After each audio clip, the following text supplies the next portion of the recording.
Right, welcome everyone. Today is Monday, May 18th, 2026, and this is a regular meeting of the City of Asbury Park Planning Board. Chairwoman Kurzak, can you please call this meeting to order?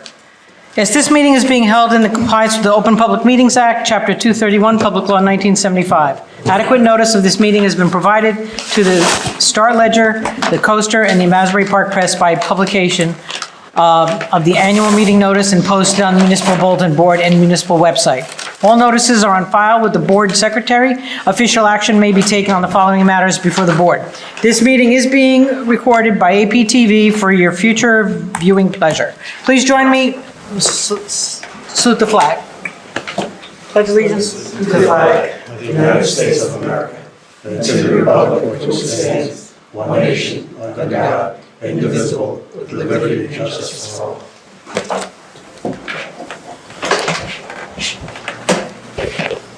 I'll take roll call. James Bonanno. Here. Councilwoman Clayton. here. Jim Henry. Here. Mayor Moore. Here. Jen Souter. Here. Dan Chinameo. Here. Bob Zuckerman is absent. Kathy McLaughlin. Vice Chair Goonan. Here. And Chairwoman Kurzak. Here.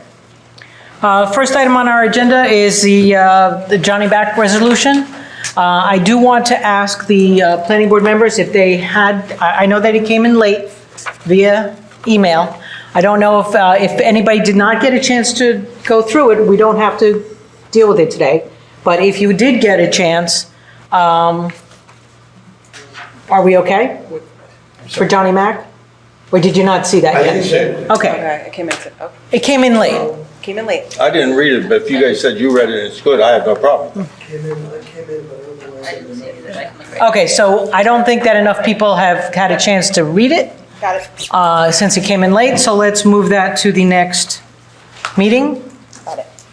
whatever that may be. All right, the next item on the agenda is 702 Summerfield Avenue. So while the applicant team is coming up, Mr. Goonan witnessed that he's certified that he reviewed the hearing transcript from the last meeting. I don't think there was anyone else who was absent at that last meeting. I believe everyone else was I present. think it was it Bob? But Bob's But he's not here, so yeah. Okay. Okay. Good evening, everyone. Jason Tuval, attorney for the applicant. I think the last time we were here was on March 3rd. It seems longer than that, but about 2.5 months ago. So if the board recalls, you heard testimony from our architect, our civil engineer, and our traffic engineer at that meeting. And where we ended it was the board had some comments that they wanted us to address between the first meeting and this meeting. So what we did is we revised our plans. They were resubmitted to the board. We also had met with your professionals to go over what those plan revisions would be to get their guidance on those issues. And those all were enumerated in the response letters that we provided. But high level, and then we'll go through all the testimony with the witnesses, is first, we were able to get another 6 parking spaces on the plan. So we went from 27 parking spaces to 33. Remember, there are 30 units proposed, so there's now more than one-to-one parking. And we were able to do that without compromising the retail space. So we were able to get more parking and also keep the ground floor retail. We were able to add more storage units. That was something that the board had asked for the residents. We enlarged the trash room and had put chutes on each floor. That was also something that the board and the board's professionals had asked for. A compactor was also added as well. We added a new bike room to get 30 bikes to be able to get parked there. We made changes to the roof plan in light of some of the comments as it relates to lighting and screening that the board and some members of the public had. We'll also show an updated rendering showing the materials and the colors that are being proposed, as the board wanted some more specificity on that issue. And then finally, our civil engineer went through your board engineer's comment letter and also some of the comments that were made and updated the civil plans to address those items. So I think we made some significant progress based on both the board and the professionals' comments. So Madam Chair, I have 3 witnesses that I plan on, I have 4 witnesses that I plan on calling. 3 I'm going to call back. So I'm going to start with our civil engineer, then go to our traffic engineer, just deal with the site and the traffic first. Then we'll go back to the architect to go over those changes, and then hopefully we'll get to our professional planner as the last witness. We need to get the, we need to get this screen to show that.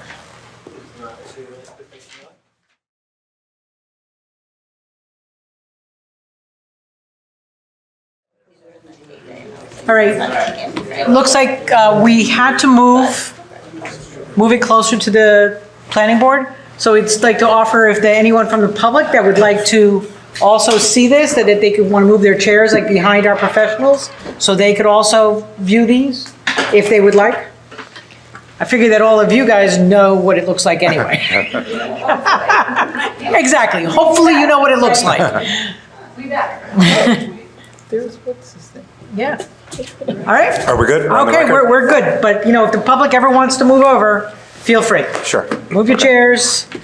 All right, so what I'd like to do is recall our engineer, Doug McClellan. So do we need to re-swear him in, or We don't need to re-swear him in, but you do understand you're still under oath, right? Yes, I do. Okay. license still current and good standing? Yes, it is. Okay, great. All right, so why don't we give the board an overview of the modifications that we made to the site plan in lieu of the comments that were made. I would just stick to the civil aspects of it, and then we'll obviously get to the architect afterwards. Yeah, and if you could Sounds good. blow that up a little bit so we could see it Yes. better. Yeah, and as the board attorney mentioned, we're up to A4, so let's just mark this, Doug, if that's okay. Does this have a revision date? It does, yes. 5/15/26. And it was prepared by Insight? Yes. Thank you. Okay. So going over a summary of the changes from the prior plan, I'm going to start with parking. Our proposed total parking spaces is now up to 33, which is 6 more than we had previously. That includes 2 ADA spaces, 7 compact spaces, and 11 car lift spaces. And then how many are you short? So 45 are required. 45 are required and you have Yes. 33? Correct. Correct. In the new world? Yes. All right. Yes. Can you go over how you gained these spaces? I can. 6 So spaces. starting in the southwest corner, we have 7 compact spaces here. Previously, we had 6, so by going to compact, we were able to gain 1 space. With the column layouts, we took a look at trying to maximize parking in every way possible. Column layout played a big role. We also looked into potentially losing more retail, and doing tandem spaces. It came down to being able to provide sufficient turning movement. So it really wasn't ideal to lose more retail space. So instead, we decided to go with this automated car lift machine, which it occupies 6 parking spaces on the ground, and it provides for 11. So you'll see here there's a V shape that identifies, it always keeps 1 space open and sort of shuffles the cars. So there's 12 spots, 1 always remains open, and ultimately it provides for 11 parking spaces. So is this not stackers? It's one of those. It's like a carousel. Yeah. Right. Okay.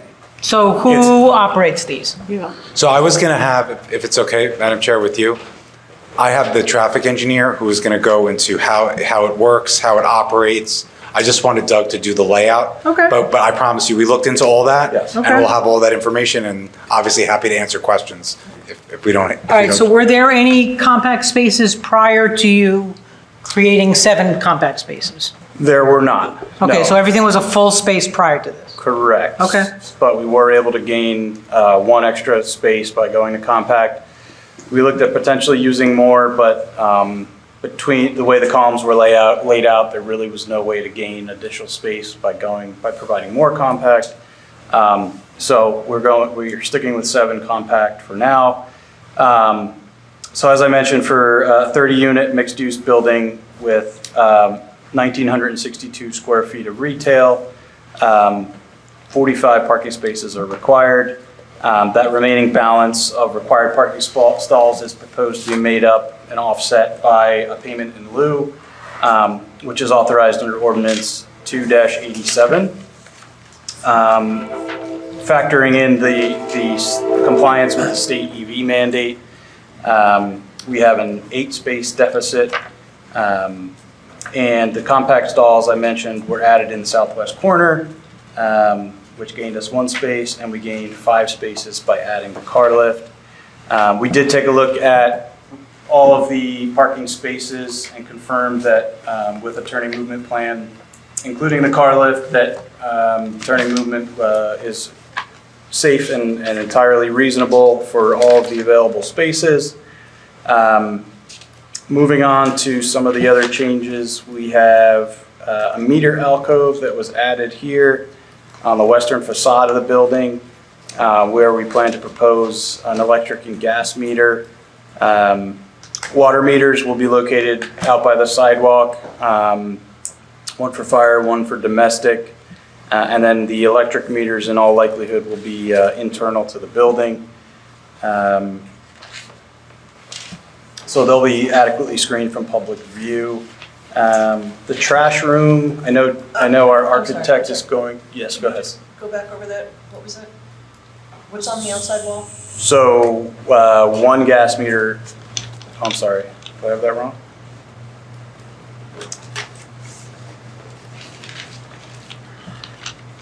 There may need to be 1 electric meter there as well. Master service? Yeah, but the water meters will be in the sidewalk, and then just 1 gas meter. So we're not doing individual meters for each unit. Okay, they're gonna be inside in the basement. Correct. Okay. And no meters out in front of the building. Correct. What's the proposed access easement So, there? This is in that alleyway? yeah, right? we talked about early at the last meeting. I'll pull up an existing exhibit here so you can see. That was the first exhibit This that is we the same showed? exhibit I presented last time. It's dated 2/12/26, and it's just an aerial view of the existing conditions. So there is an existing 7-foot wide alley here to our west.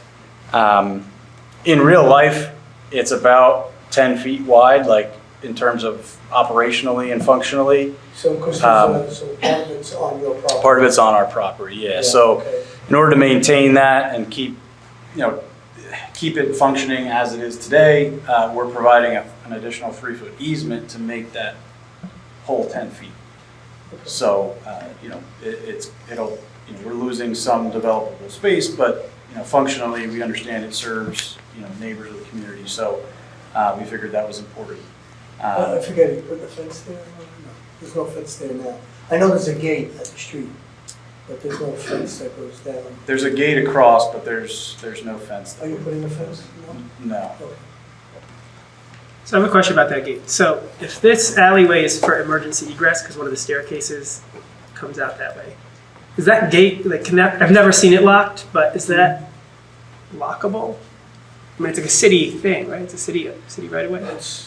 I don't know who owns it or why it's there, but it does appear to be open most of the time. So it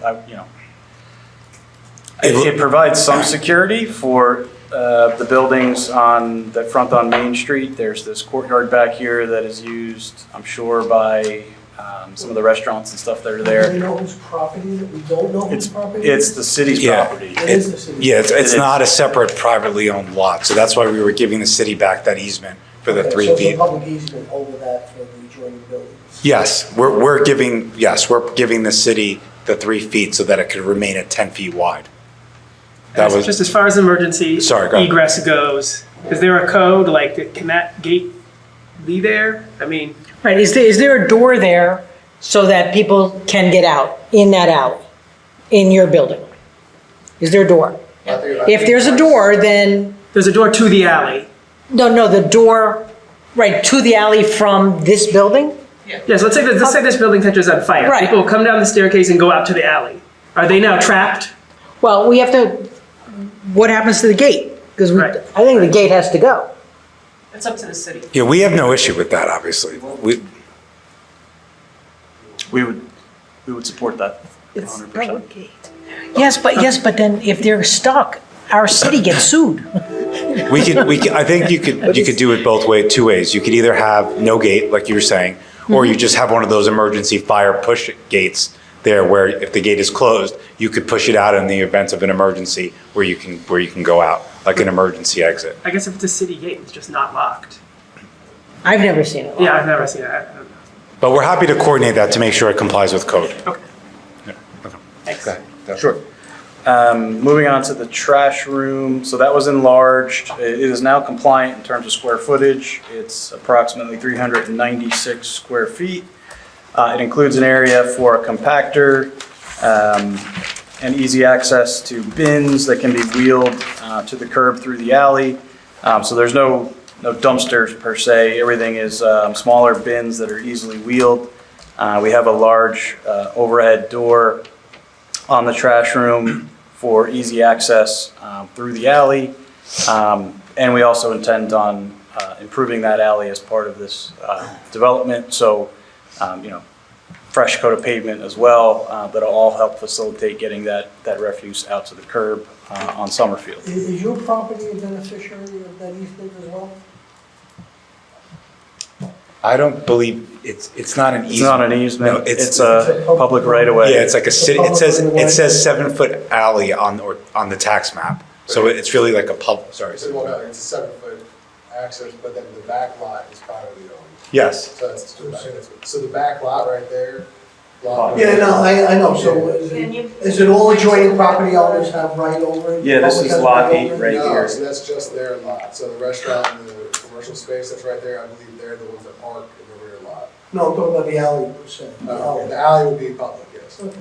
Can you just point to the back lot? Sure.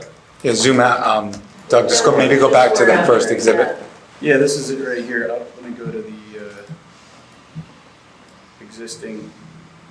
So lot 8, the northern and eastern property lines are here.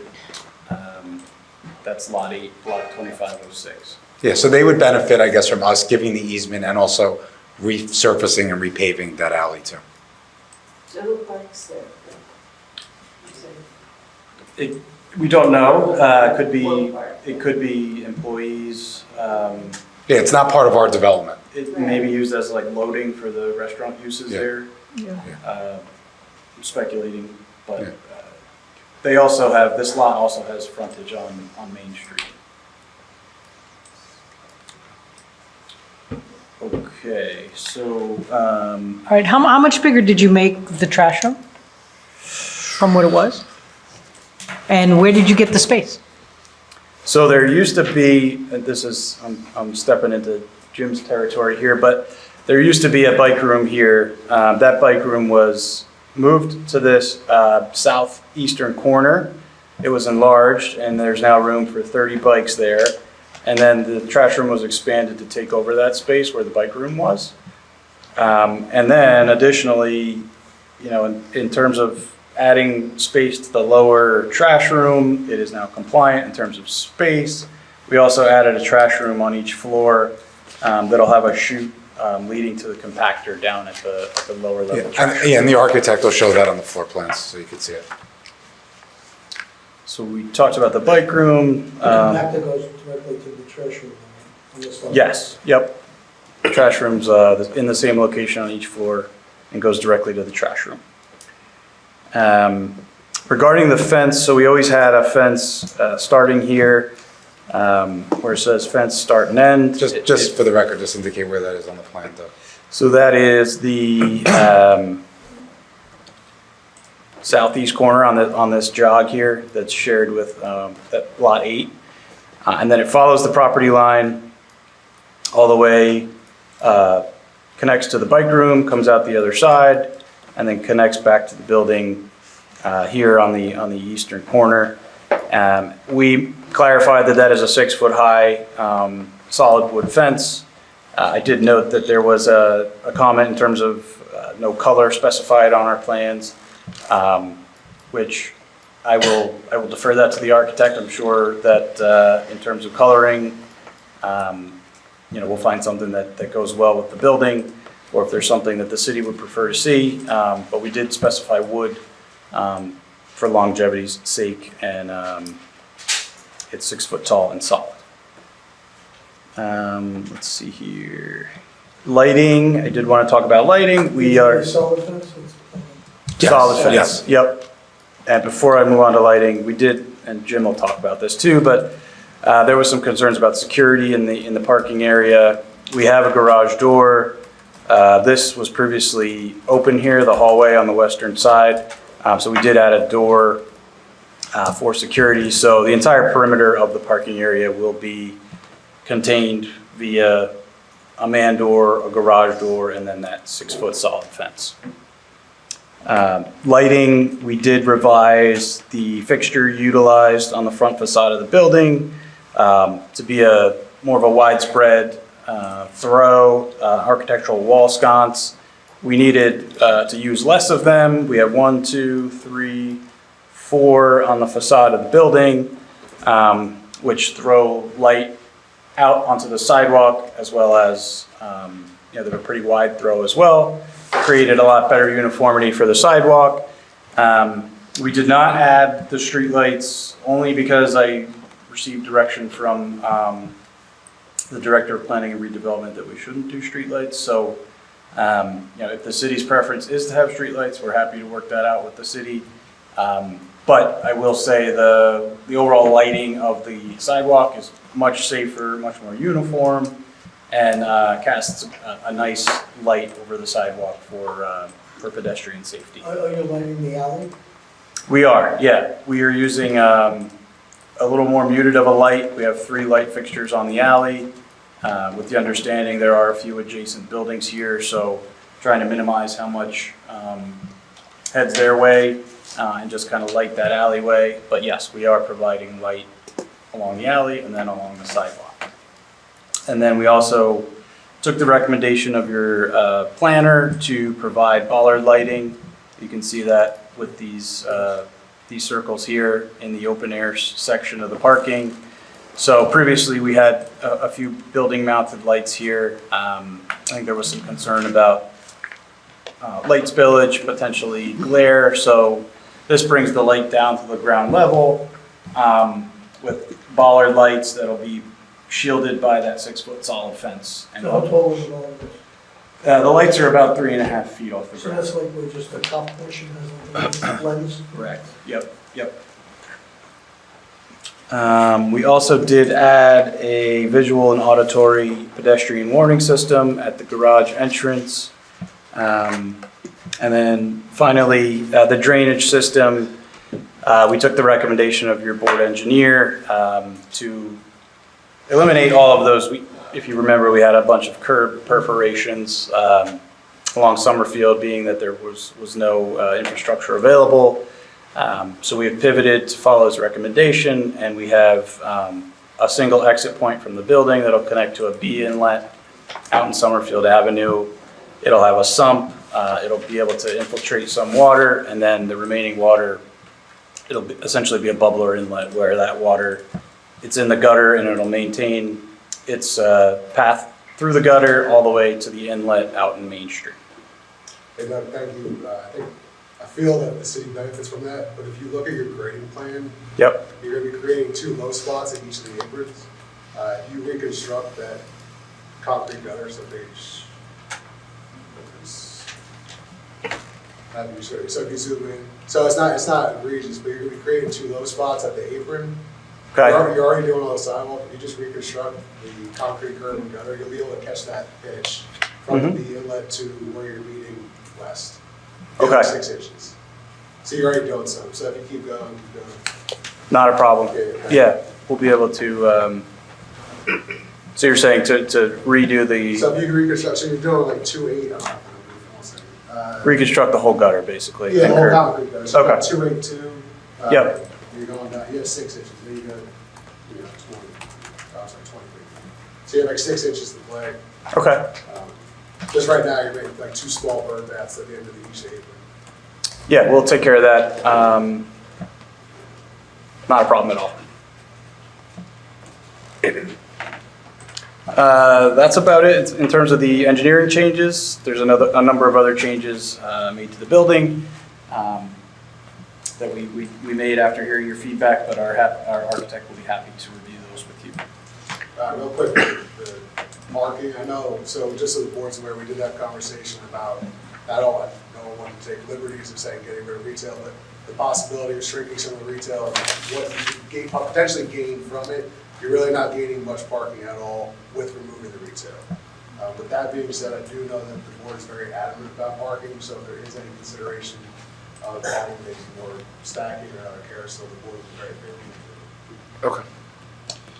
Sam, how do you not gain more parking by eliminating it? So it's your travel way, so if you, let's, do you want to? You basically have to put another driveway on Summerfield. Okay. That or you To gotta come lose through. those 3, it's just. You can't get through. Yeah, you couldn't get through. Well, unless you did tandem, but still But then you can't the stack. circular Exactly. Yeah, does the same. you should probably get more from stacking.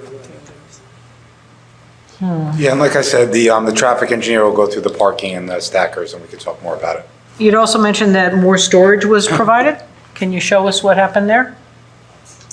Oh, that's in the basement, so. In the basement. Okay, Yeah, so so that's the- a different, I was gonna have the architect show that. that's fine, okay. as long as I we promise cover we'll it. cover everything. As long as we cover everything. Yes. Sam, excuse me, on the inlet that you're putting in, is that having the solid bottom? So it's gonna be a sump base, so what the sump base means is there's no solid bottom, it's gonna have a circular hole that's gonna be packed with stone and then wrapped with fabric. The idea is that any water that percolates into that catch basin Will will percolate. then hold and percolate in the ground, yes. Okay, I just wanted to make sure you weren't gonna get a septic Yeah, action that's there. right, yeah. Okay.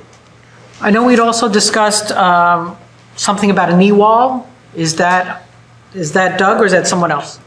That's someone else, okay? And Doug, just for the record, the compact spaces are how wide? They are the city standard, which is, or maybe a little wider. They're 8 by 15. Got it. Thank you. Okay, that's all I have for Doug. Okay, you said you talked to the director of planning about the streetlights. Did you talk to the director of planning about this quagmire about that 7-foot alleyway that's going to become a 10-foot alleyway? And who's going to be liable for it when your custodian's rolling out the garbage and he trips? Is he suing the city or is he suing you? Why didn't you try to buy this alley from the city? Obviously, the city knew nothing about it because we've never paved it, plowed it in 35 years that I've been in the city. So I mean, but again, if you're going to use this alleyway that's city-owned to take out your trash or anything, now you're putting the city in a liability if your guy trips, somebody gets hit. So you talked to her about lighting, why didn't you talk to her about this alleyway? What I would say is if we're giving an easement for the 3 feet there, and we're gonna utilize it. Yeah, but you're going to utilize the city's 7 feet also, and again, like, if your people get hurt, who's being sued? The owner of the No, alleyway, the city. Yeah, but it's already a right of way. It's already being used as a public right of way, so that would happen regardless. So I think what the mayor's asking though is that if the city vacates the right of way being absorbed by you all, then you could make an easement, 10-foot easement instead of 3, is that? The thing is, if you vacate it though, Right. you have to split it. Yeah. So if you vacate it, if the city were to say, we don't want this anymore, and we're to vacate it, You don't, so Then- you don't have to split it, so it'll go to each side first. Right. And that would technically be, well, this is for Jeff, an easement by necessity, because you need to have that parking in the rear, In the back. in the back. They So you have- Yeah, they have access. Right, so they have access to it, so you have an easement by necessity, so what that would create is even if it's both sides were to expect Right. and absorb, they'd still have to have that alley to get to the park. I'm not trying to play lawyer, it's. Yeah, but what you're missing, I think, is it's lot 8 who's using that alleyway. They would not get that other half. No, no, no. I don't know what the lot is facing Main Street, but There's it's two the lots. hardware store that gets Yeah, that. so Mayor, Well, what I'm saying is that you'd have an easement, so this is surveying, so I'll speak on this. So you'd have an easement by necessity, creating a necessary access to continue that parking in the rear. But- You know, so- But here's the only issue with it, just to finish the thought, and I understand the thought, which is, let's say we were to purchase that from the city, which is 7 feet wide, right? Then now we would become a grantor to lot 8 in the back and become their easement. We'd have to enter into an agreement with them regarding their property. Well, you bought the property from them. How hard would that be? No, Didn't you buy it from them? No, it's not, that's not lot 8. No? Okay. yeah, I know what you're saying, the hardware, it's not the hardware store. It's the other, it's the property to The the Windsor building. south. It's the property to the south. The Windsor building, the South, right. corner. Yeah. So, but what we could do, if you're worried about it from a liability perspective, is when we give the 3-foot easement to the city to use our property, we can have an indemnification provision in that easement that I could work out with the board attorney on if you're worried about liability. I'm just saying we can control what we can control, and I understand your comment to that in that regard. So we could deal with that specific issue as it relates to our property in an easement. Couldn't you just put a fence through on your 3 feet and then just use your 3 feet? You don't have to worry about it? No, because you're allowing access, I don't mean. So, go ahead. If he maintains the 7 feet easement right away, Well, so so, puts the fence on his property line. so right now, lot 8 has vehicular access that you see a park back there, so. I understand that, but they only legally have the right over 7 feet unless there's something else, you Not know, really. by No, prescription. That's the or point, something. yeah. That's the point. That's what I'm By clear. prescription. Yeah. I mean, do they need more than 7 feet to get through? Kind of. Yeah. 7 feet's not really a travel way. Right. Most like SUVs or trucks wouldn't fit.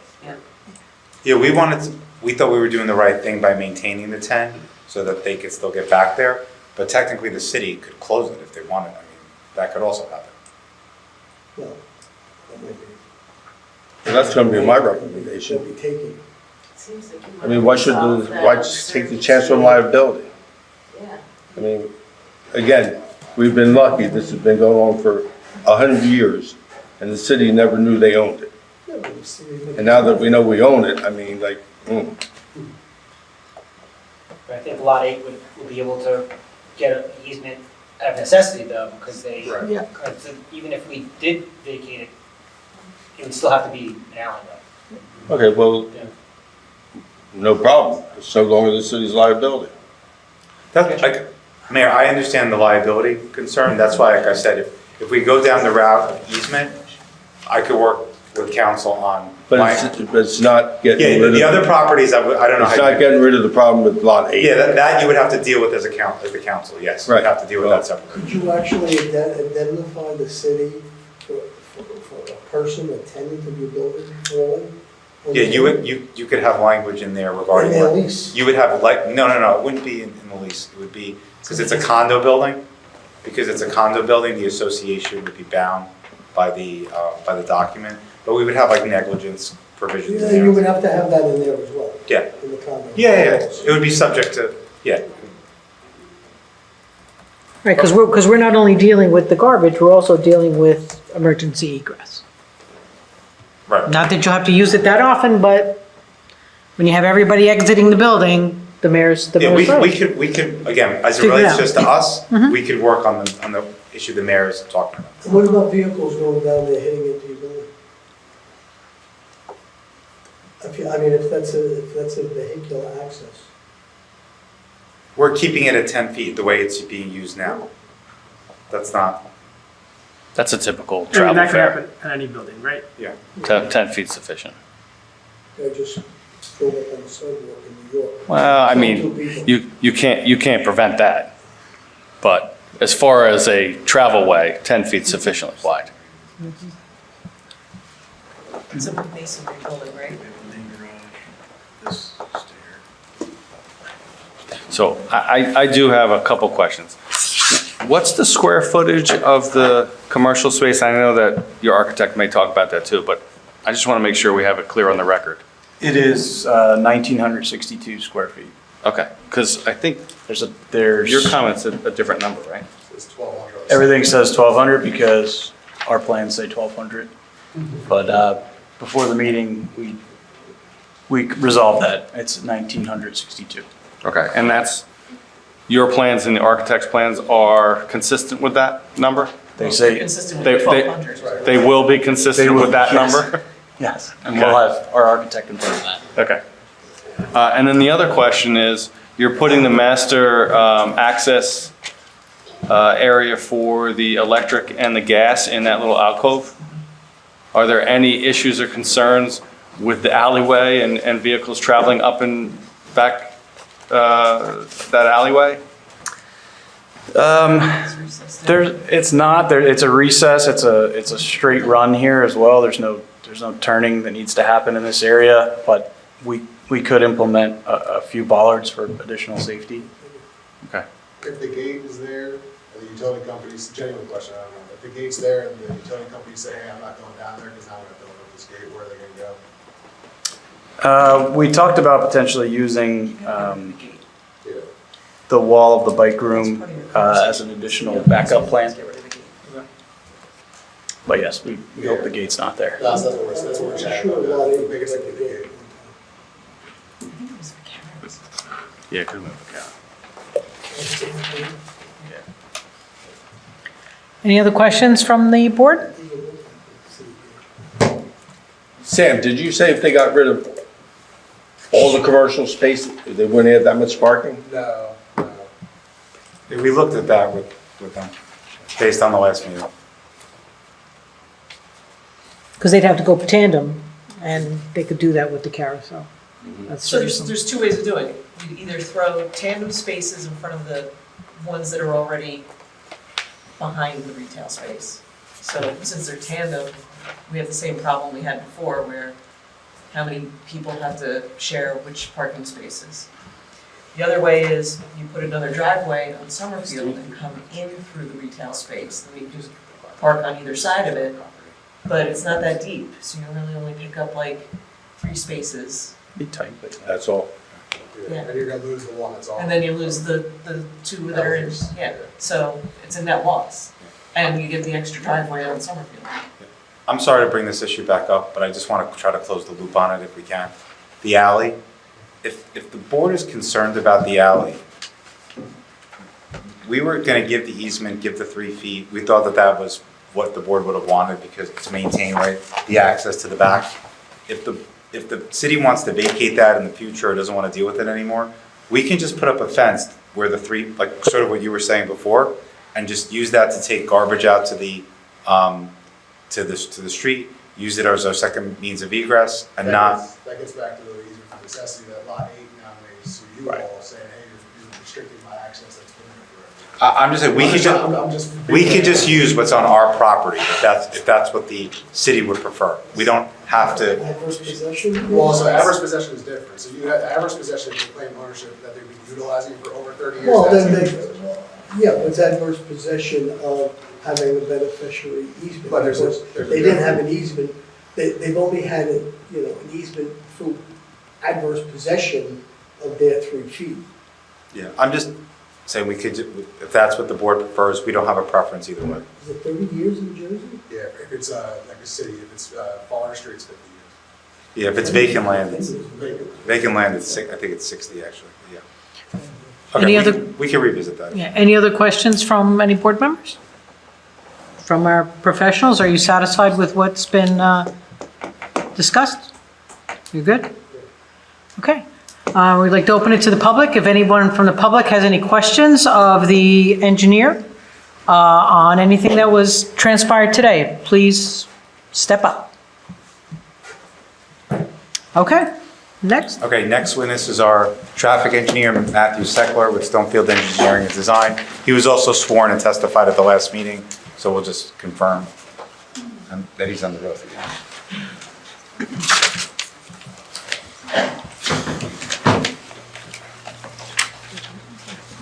You understand that you remain under oath? Yes, I do. All right. Yeah.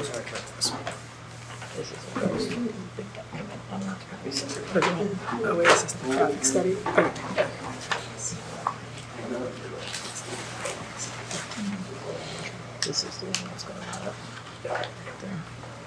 All right, Matt, your license is current and good standing still? Yes, they are. Okay. So you've had a chance to review the updated parking layout that the applicant has prepared? Yes, I have. All right, and you're also aware that the goal is to accomplish this with a vehicle stacking system, correct? Correct. All right, can you give an opinion, A, on the new parking layout and also on the adequacy of the carousel or the stacker that the client is proposing? Absolutely, and you heard from the previous witness, we will be providing 33 physical spaces as part of this proposed development. I would note that based on the EV parking ordinance, that would actually be 37 as it relates to the zoning calculation for parking we're providing, but clearly there are 33 physical spaces out there in the parking lot, which again exceeds the 1-to-1 ratio per unit. In terms of the stackable spaces, what we have shown here, and this is an exhibit that I prepared. So we're up to A5, just identify it for the record. It's titled Parking Stacker Operations, Klaus Multi-Parking, and today's date. What this shows is generally how this operation works, and I'll explain it both using these images as well as kind of explain it as a driver approaching the site as well. But essentially what you have is you have an upper level and a lower level. The lower level just moves side to side and always has at least one empty space. So you only have, in this case, we have 6 space rows, so you don't have 5 parked cars on the lower level. The top level would have the 6-car stack. But the bottom level only moves side to side, and the top level only moves up and down. So essentially, if you were approaching and you came from your apartment and you went downstairs and your car is parked on upper level 3, which is the dark gray car here, the first thing that happens is the lower level cars move to the left. The upper level car, your car on the top, will then move down, and then you'll be able to drive your car out. Now I'll explain the safety measures and kind of how that operation works, but I just wanted the board to understand that essentially all the operations is the bottom level moves right and left, and when an opening occurs, the top level goes down. Each individual space, right? So if you were number 2 on the top level, just the bottom, the gray one would move over and that would drop down. Exactly. And if you were a ground level 2, the gate would open and your car would be available. You wouldn't have to have anything moving around in that case. And I guess, Matt, if you were going to say this, sorry. Based on where your car is, what's the length of time that it takes for you to get your car? So I'll explain that as we go through. So if you're a bottom level car, essentially you arrive, if you're walking up, meaning that you're coming from your apartment most likely, you have a key fob. You wave the key fob in front of basically the central command for this unit. It basically knows that that key fob is associated with, let's say, upper level 3. There's a gate to protect the system so that people are not walking around the system when it's active. The gate would open. First the cars would maneuver. The car would drop down to the bottom level. The gate would open. You'd be able to get into your car. When you get into your car and you leave, just like if you had a garage door in a single-family house, you have to basically press the clicker to close the system up again when you're done. If no one closes it after 5 minutes, essentially then the next person that arrives has to manually override the system with a little button just to confirm that there's no one in the system. When the gate is open, from a security reason, you don't want a child, a ball, a bike, something to get into the system. Basically, you have to manually see that there is no one in the system. You press the button and the gates would close again, then you could start your maneuver. When you come back and you're driving home, similar to having a key fob or a garage door opener, you would press the garage door opener when you're in front of the unit. The doors would open. It would basically, if you're on the top level unit, it would have made room for your car to just drive into, in this case, let's say ground level 3, and then you load up your car. You get out of the system. You press your key fob on the way out, so it knows you're out of the system, and it would raise your unit. Bottom floor, super easy. You just, the gate opens when you get there, closes when you return. And are these assigned or you? These are all assigned. So you always get the same spot? You always be parked in the exact same spot. And I guess they'll fight over who gets a regular parking space versus who gets. I guess so. I will say we have agreed that these would all be EV parking units as well. So if you are an EV parker, you would have one of these stacker systems. So we're able to install. You'll have all charging built in. And they're also heavy duty, they're actually weighted for the additional weight. A lot of times, electric vehicles are heavier than standard vehicles, so these are upgraded to be able to So that's why hold the the electric. fob is key coded to that spot. Correct. That's not each time you park, it's Correct. a random spot. And I will tell you, when you start the system, so when management comes and, people start moving in, basically they could fit the parking space to each individual car. So because different cars have different, let's say, lengths between tires, they basically put a wheel stop in.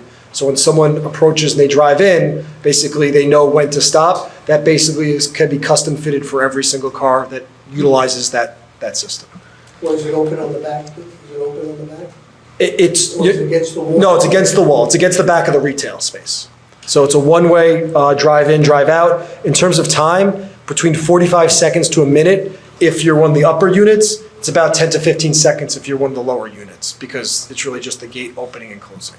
So, oh, go ahead. Go ahead. No, go ahead. So my fob is going to automatically recognize that my car is on the second level and it's number 3. Yeah, if you're in, let's say, upper level 2, that's the spot you're assigned to. When you come down with your work bag in the morning, you scan the fob, it knows that you arrived, so what it'll do is in the bottom level, it would spread the 2 cars out and bring your car down because you're the top car, and then the gate would open so you could get into your car. And if there's 2 people there at the same time? It's 45 seconds. I mean, honestly, if you had this parking space next to mine in a normal parking space, you can't both get in the car at the same time anyway, if you're side by side. So it's really no different in this case. We've put them, if you remember, I don't have the site plan up here, but in the spaces that are furthest into the parking lot, back up to the retail. So if there is a time that you have to wait for the 45 seconds for someone to get in and out, you're not waiting by the driveway coming in from Summerfield. You're internal to the parking lot, kind of waiting for someone to get in and out. Again, no different than if you were in a standard parking space and someone is getting in or out of the space that's next to where you're assigned. All right, so let's just pretend that I have my EV car and I have my fob and I'm going in. Where do I stand to put my hose into my car? Where do I go? Am I inside this mechanism? Yeah, when you get out. I'm in the carousel. Yeah, because you're going to get out of the carousel. You're going to get out, you're going to park on the ground floor. Yes. Then you're going to open your door and you're on the machine, you're on the platform. Okay, then you can walk around just as if you were getting groceries out of the trunk or something out of the side. Basically the unit is just connected there and you basically plug it in. You have full access. You're not hanging over the ground or hanging off of an edge. You have full access all around your car. How wide? What's the dimensions of each cubicle? So the individual platform is 8 feet 2 inches wide, and obviously the parking space that it sits within is around 9.5 to about 9 to 9.5 feet. So again, you could walk around the car outside of the platform itself.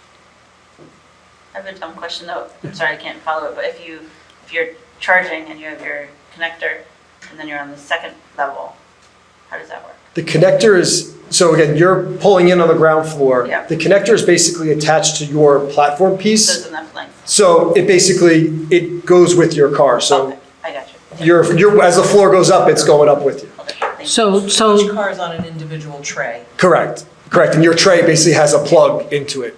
right, so does my tray that I have my EV vehicle in get charged to my unit? In terms of who's paying for your power? Correct. Who pays for that power? I would assume, since this is condo, it would either be either paid to the unit or paid from the condo association themselves. Well, you would need to know that ahead of time because they have to be connected electrically to your unit. Yeah, we can. So during this process of building, you need to know that. Yep. The parking space would be connected to your unit, that's correct. The parking space. So would be there's sold to an you with your electrical unit. outlet Yeah. that goes up to your meter. No, it has to be. Well, no, because like in any condo building, Yeah. when I put my EV in, I just scan my fob and it knows it's my car, even though it's not my spot, right? Any EV can park there, but it knows it's me because I swipe my And how do you pay? I have an account. I swipe my All right, fob, so it's it an knows account. it's me, and then it's like what charge America. So the condo doesn't pay? The HOA doesn't pay for this? Correct, especially if it's a third-party power being provided to the individual EVs, you'd have to pay that part.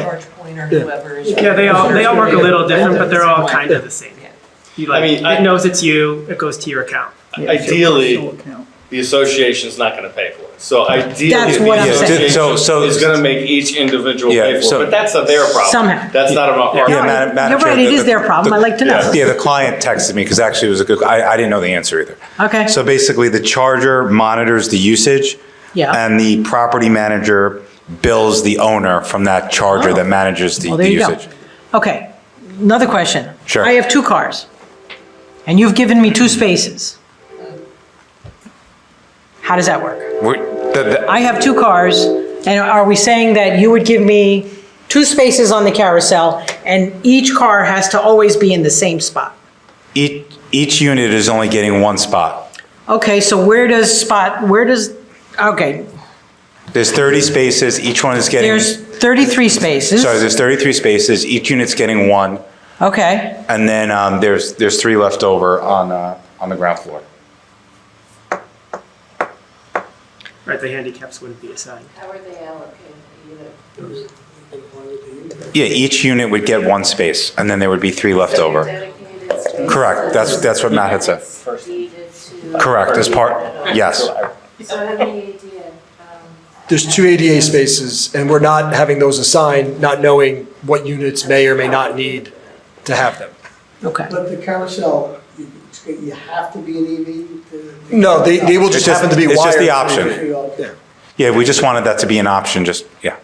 I think it sounds like an elegant solution, but just something tells me I'd be concerned about the security and safety of this. And it really depends on the user, whoever's Yeah. using it. Yeah, that- Like- And again, the good thing is that it's your space that you own. So it's not like an unfamiliar person is coming in and driving in differently every day. It's no different than when I drive in my garage every day. I know that it's tight on one side and I gotta kind of stop, 3 feet from where this mirror hits something. So I feel like, it is, again, it's the repetition of the same person. And again, it's also an owner building, it's a condo building. So this is their space that they've Right, paid and it's handsomely deeded to for. their unit. That's correct. So Okay. they'll get instruction on how to use. They'll get instruction on how to use it, and as I mentioned, the building management and the operator of this car lift system, they basically come when someone moves in and basically fits the wheel stops to their car so that, they drive up, they basically, drive in and they can feel when the car is in the Yeah, correct position. there's also, we can get into this detail if you like, but there's also protocol on maintenance of the unit. Yeah, 4 times a year, they basically come out there, they inspect, they spray, they make sure that, all the parts are lubricated in the proper manner. So again, they're active in the process as well.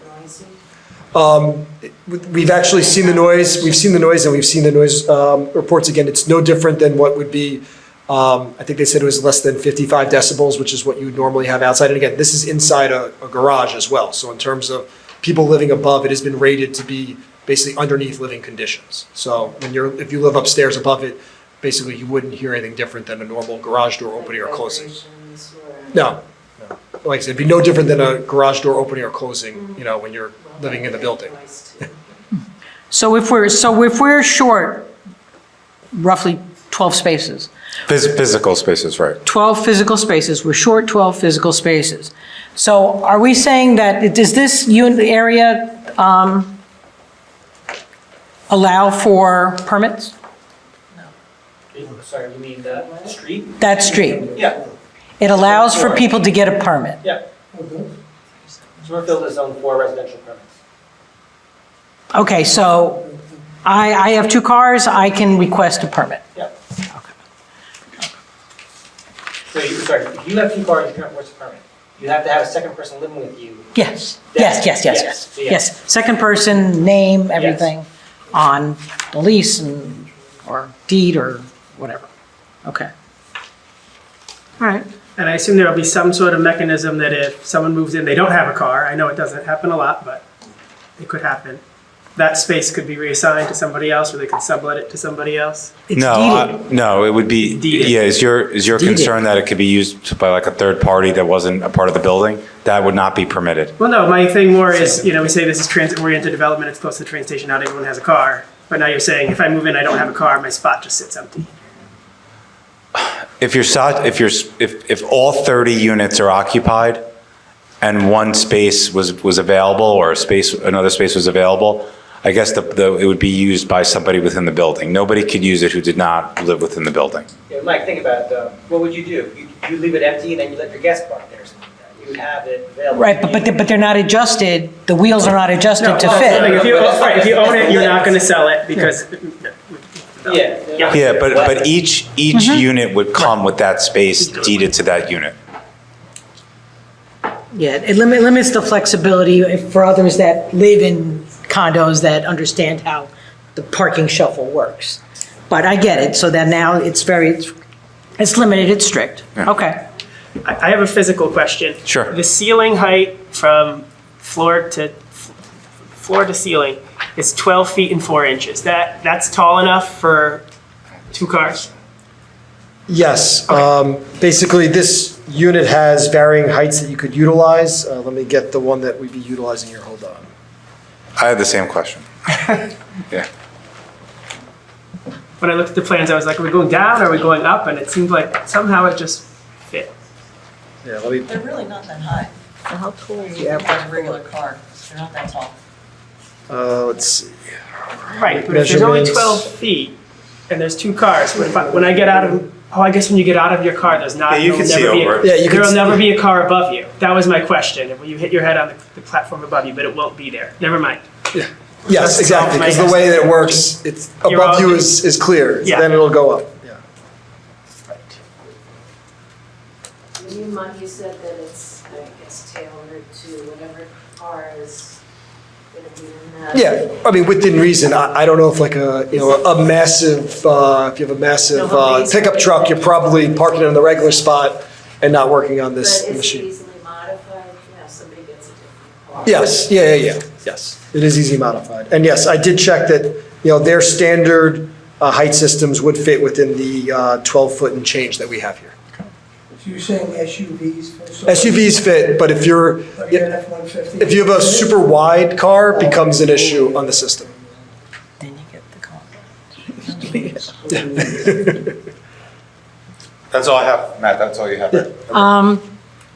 We're not going over the traffic study? We did that the last time. Yeah, I'd like to discuss A10 and A11 to find out where these 12 cars are going to go. Because you did a parking study, there's a field parking scope map Yes. on A10 and A11. And I'm just looking for where these cars are going to go. Because coincidentally, when this study was done, it was in July 12th. School was not in session, so there's a lot of spaces on Summerfield by the school, which is usually taken up by the teachers. But I'm just wondering where the 12 cars are going. And again, I think in my testimony at the earlier hearing was also expressing the fact that this is a transit-oriented development and that, our expectation is that the parking demand necessary for this building would be less than 1.5 spaces per unit. While that's obviously your ordinance and we are requesting a variance and utilizing, hopefully, the payment in lieu. No.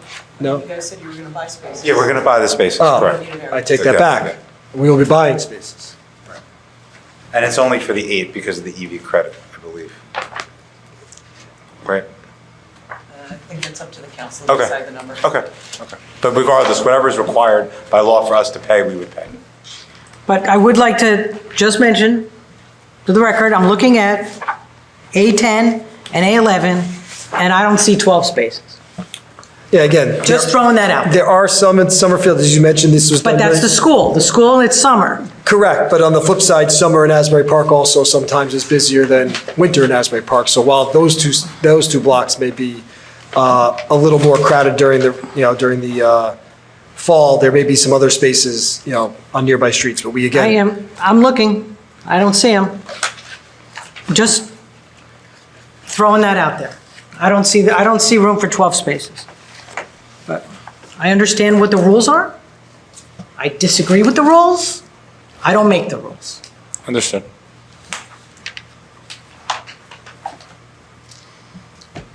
Anybody else have any questions regarding this testimony? Professionals okay? Anybody from the public want to have any questions for this witness? So I understand the traffic study, so if you look at A10, and I guess if you look at the block, Summerfield, down by Grand, so was it the 12, so is That might, 12 demand and the supply is only one? no, there's a missing, that was 12 and 12, it didn't fit in the box, there's 12 spaces on that street. You would notice. I thought this was my street. No. There was, I think if you look at A11, which is Thursday, you'll see there's a 13 out of 12 on a street and 4 to 3. That meant there was an illegal parker or someone kind of snuck themselves in on a block or two. You can see that And on also Cookman. for the board, if they're not familiar or familiar with Summerfield, there are quite a few 15-minute spots there. So when we're saying 7 of 9, Right. They're not all. there's, because of the hardware store, there's a number of them, and there's also a couple more a little bit further down the street. So you're including the 15-minute spots in your count? This was in just seeing what cars are available. I would say that as part of this project, we are increasing the number of spaces by 1 on Summerfield. I think originally we mentioned 2, looking like measuring it out by closing the driveway, that the one that is closest to the alley will be able to bring at least 1 parking space back. I know that's not satisfying 15, potential spaces, 12 potential spaces. But again, it is another space that's on the street after this project's completion.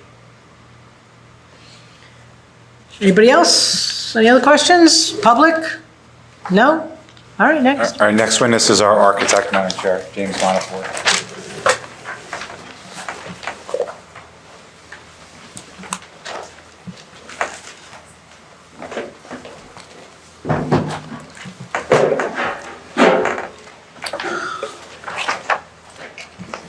Mr. Monfort, while they're setting you up, you do understand that you are still under oath, correct? I do.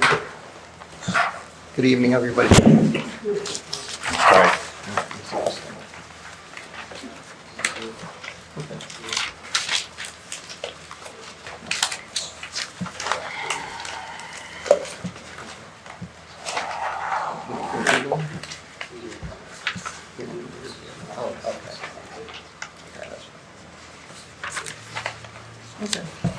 All right. Jim, you're still under oath, your license is still current and in good standing? Yes, it is. Okay. So like this other witnesses, if you could just walk the board through changes you made to the elevations as well as any changes that you made to the floor plans as a result of the last meeting that we had. Okay. I have to push this a little closer to me because I can't see. Hope I don't turn it off.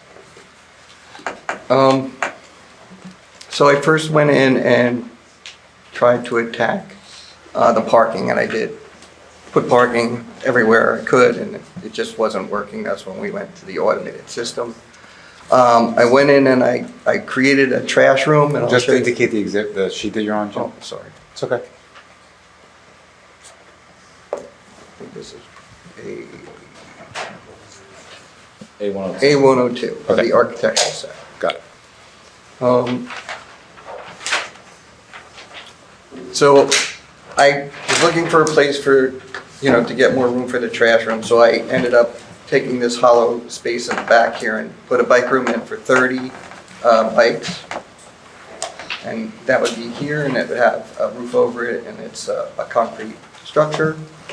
Then on the other side, I was able to remove the bike room and make this work much better, where we have a compactor. And then I put a trash chute in, and the only way I could do that was to flip the unit upstairs. So I flipped it to, I can go over that with you too, I don't know if it's that important to you, but I flipped it to and a 1 and was able to get the trash room in. So there's a decent sized trash room, definitely handicap accessible. The compactor that I'm speccing here now, I've used in the past.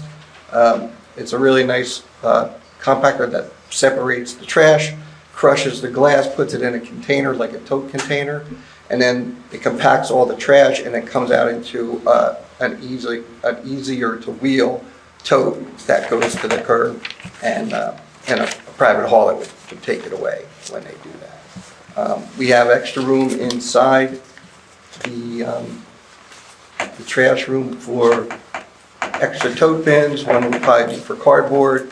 There's extra recycles. And this is how the other tote would be attached to the compactor that loads up the trash into I don't think there was any other thing on the first floor other than I added the brick shelf. One of the board members asked about the bike room. Can you explain that it was open, now it's a bike room? It's an enclosed bike room with a door. It goes all the way up to the bottom of the slab, so it's It pretty was cool. open prior, one of the board members asked a question. So it was open prior, and now it's just being closed. No, it was an enclosed room, but I moved it to another location, so I have to put a roof over it over here. Yeah. But it's fully enclosed, so the bikes won't get destroyed by weather. Kind of nice. You pay a lot of money for bikes. It's outside, there's no building above it. It's like There's no outside. building above it, so there's a little flat roof on it. Do you want to look at the basement here? I will. I'm just trying to make sure I didn't do anything else here. Sure. Where does that drainage go over that roof? Where does, off of the bike road, and it's outside now, where does that drainage go? It's going to go into the storm system, yeah. I did add the bulkhead wall below all the storefronts. I still have the garage doors and the mimicking panels, which I failed to write in there that it was frosted glass, and I did check, and we can get frosted glass, so you don't see into the false panel and the door itself. Is that what we were talking about, the knee wall in the front? Yeah. Is that what that was? It's there. Yeah. Okay. I can show it to you on the rendering. Yep. Here's the rendering. So I did the storefront with the brick knee wall. Yeah. This was submitted, yeah. Your letter says 5 foot high wood fence, but that's wrong, Yeah. right? It's 6 foot. He's back to 6 foot high Yeah. fence. And that's what it shows on the And it's plan. wood, so I'm assuming we're gonna stain it. I don't think we wanna paint it. If it's wood. Yeah. It could be a solid stain, but it's gonna be stained. I'm just gonna work through plans first, and then we'll. Do the elevation, guys. I'm trying, but this thing's not moving. Why doesn't it go into the next page? It's a different tab. Oh, I do. I hate his mouse. Somebody's going on. So, when you go to this page, this is where the basement shows up. And I reshuffled the storage bins to make sure I had 30 of ADA space. I made them longer. I made them kind of a bunch of different sizes, but I was able to get all 30 in there. So that all works much better now, so everybody has a space. And then this is where I flipped the 2 units, which doesn't mean anything to you, but here's the trash room, right here where I'm showing. So you come down the hallway, it has a door on it, you go in, there's a chute, and the trash compactor separates for you. So you just have one chute. Was there any impact to those 2 units? I'm sorry. I'm just, when you flipped them, was there really any substantive impact to the units? Not really. You lost a balcony. I lost a balcony, yeah. I think that's important. I think that's Is there a important. reason you can't stick a balcony back No, I there? can put the balcony there. I have to be careful because I'm close to the property line. I can put a balcony here. But I think that if it fits and if it looks right, Okay, All right. I'll add the balcony. you know? The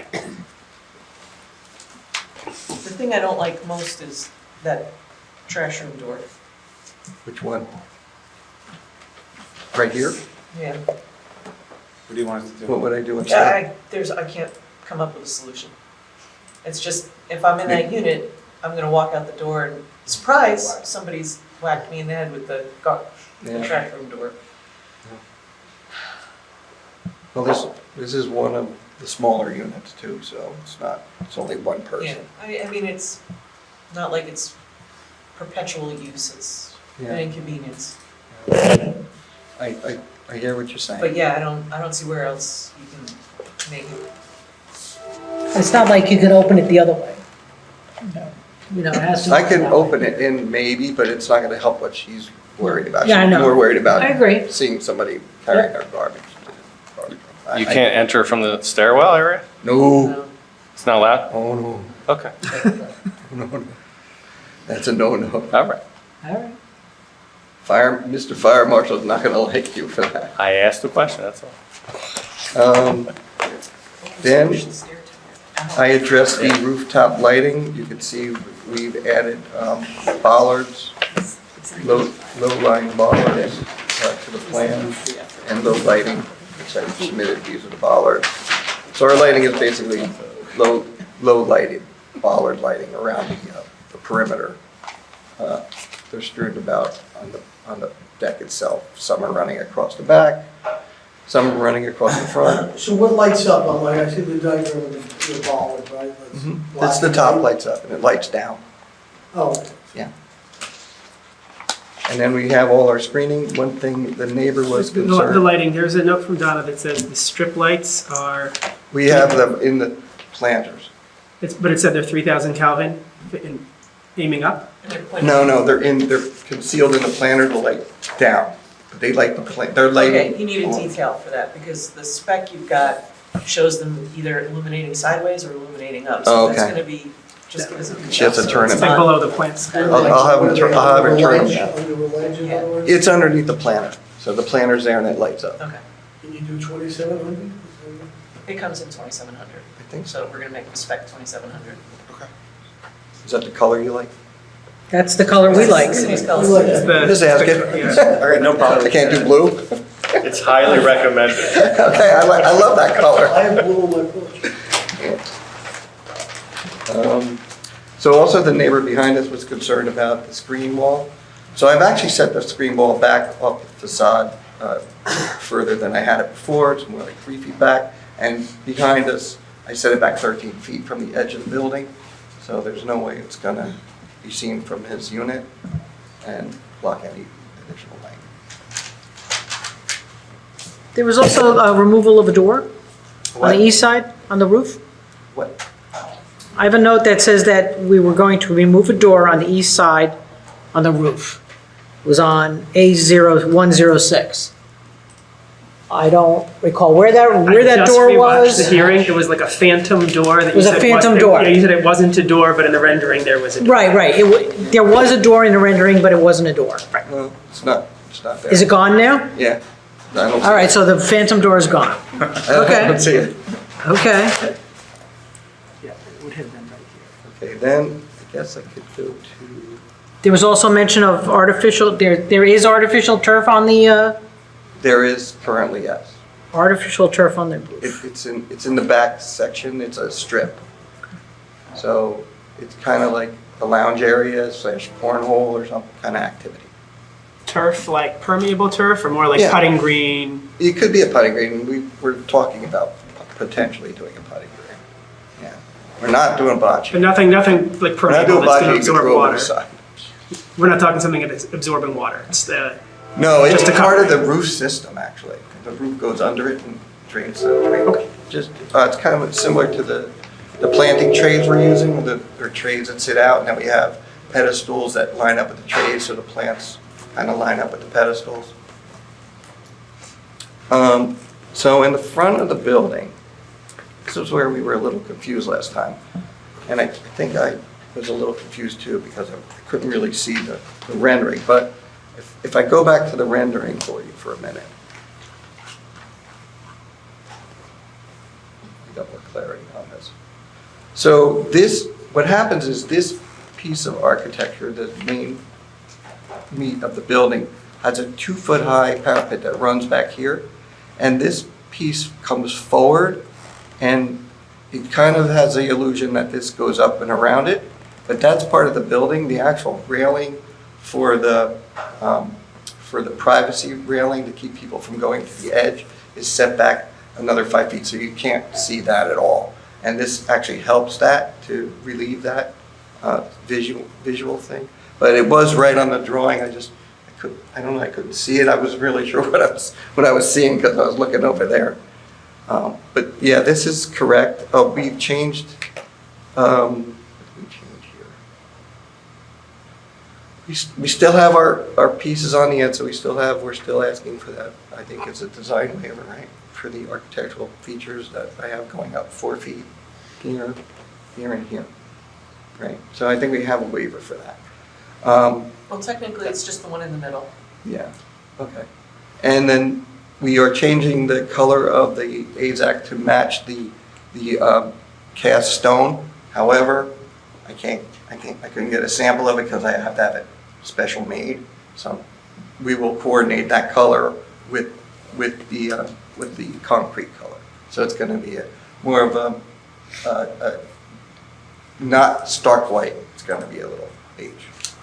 So what is it? It's the hardy plank? The hardy panel. It's going to match the stone. They will mass produce them in color for us. Okay. So it's just getting the guy to give me a sample is kind of tough. And then the only other color change I made from the original was I changed the black to this bronze because I felt it was warmer and I thought the black would be not as timeless as bronze. It is on that rendering, but it's so close to black that you really can't tell, and the printer won't allow it to show up right. But I love the warmth of this, and I think it's richer looking, and it has, like, everything was bronze and history, so you don't have to worry about it not being like a trendy thing and going out of style. So the windows would be bronze, and the metal panels would be bronze, but it's very close to black.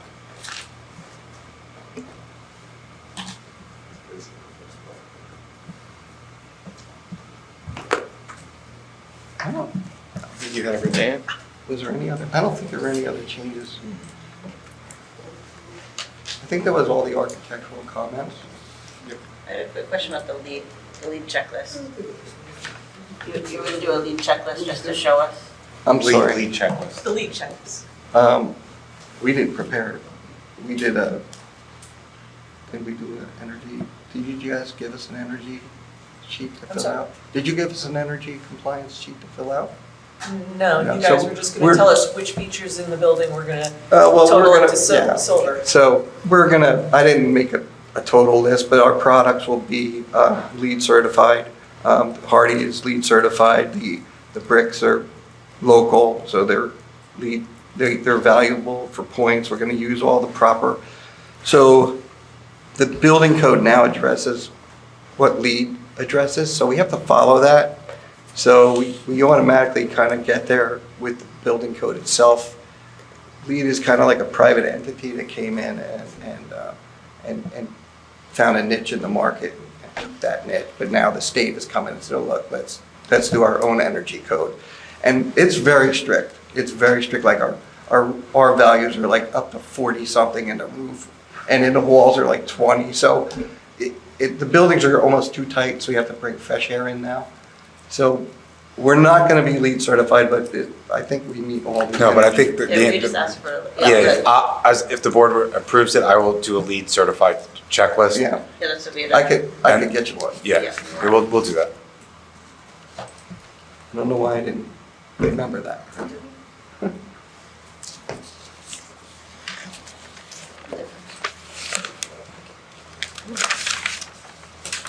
Anything else that I need? I think the signs are the only thing that You I have concerned a about? question about. Do we have to do them on the cornice? Can they be in the storefront? In the storefront?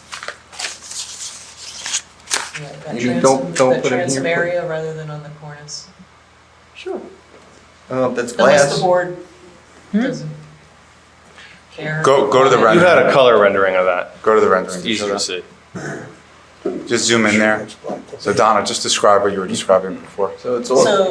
So the redevelopment plan says signs should be on a signboard in the storefront, and the cornice should not be obscured by signs. That's an architectural feature.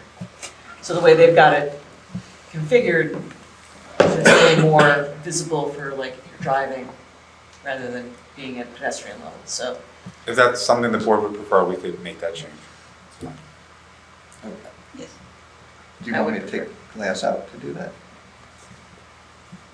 What do we do with cooking in exercise points? Was there like a board hanging underneath the soffit? Yeah. Oh, we can do that. Signs hanging under the soffit. Right, as long as it doesn't go into the right of way, right? No, it would have to be Actually, underneath the cornice. Would have to be under. For projecting signs, for hanging signs. And they're lit. Yeah, for hanging signs, as long as it's not in right of way. Okay. We're not gonna be a big retailer, so I'm thinking placard signs would be easily. Yeah, Acceptable. I'd rather each individual come in for their sign permit, work it out with Okay. the office, Just take it rather off. than do this. I don't take it off of there. You're okay with the number and the building sign. I have the Where's address. the building sign?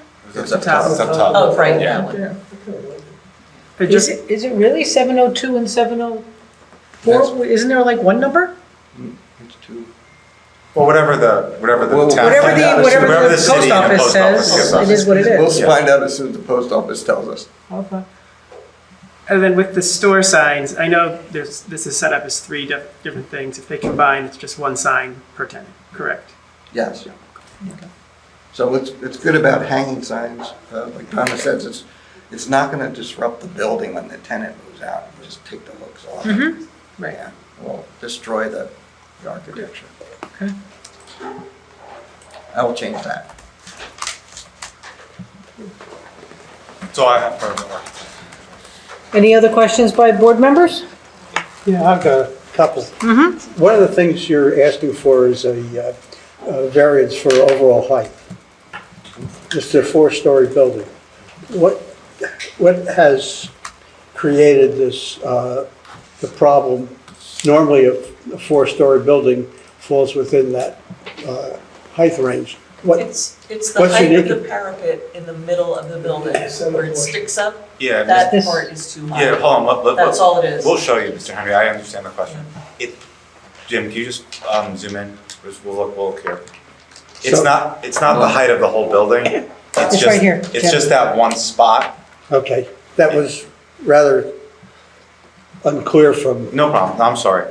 Okay, so that's where the, Yeah, it's a little. Yeah, height variance. it was just Okay. that architectural feature. Okay. But the rest of the building complies. Okay. It is. Well, along those lines, the, excuse me, the master plan requires that the building be compatible in size with the neighborhood. Now, we're talking about the northern half of this lot fronting on Summerfield. The rest of the buildings in that general area are two-story. What could you have done to this building to make it fit in more, make it more compatible with the surrounding area? Well, actually, I think I did that because I carried lines from the adjacent buildings into my project itself. My windows line up with our neighbors. My floor lines change. It changes material at the height of the buildings next the building next adjacent door to building, the yeah. right. Yep. And it carries that linear line from our surrounding neighbors. But that's what I did to do that. Okay. And actually our pedestrian level lines up with our neighbor also. The overhang on our pedestrian level. So that continues. Because on that same block, but on the southeast corner, there is a four-story building, but That's correct. that's not something you'd Directly see behind from us. Summerfield, basically. No, I'm not, I wasn't talking about that. I'm talking about our. I understand what you're saying. That's what I could do. But- We're allowed the building height, so It just seems to me that this building, by its scale, is way out of proportion for the rest of Well, the... I kind of disagree with that only because if you drive around Asbury, the building heights change a lot Yeah. in all the different neighborhoods. And it gives it charm, it gives it Yeah, class.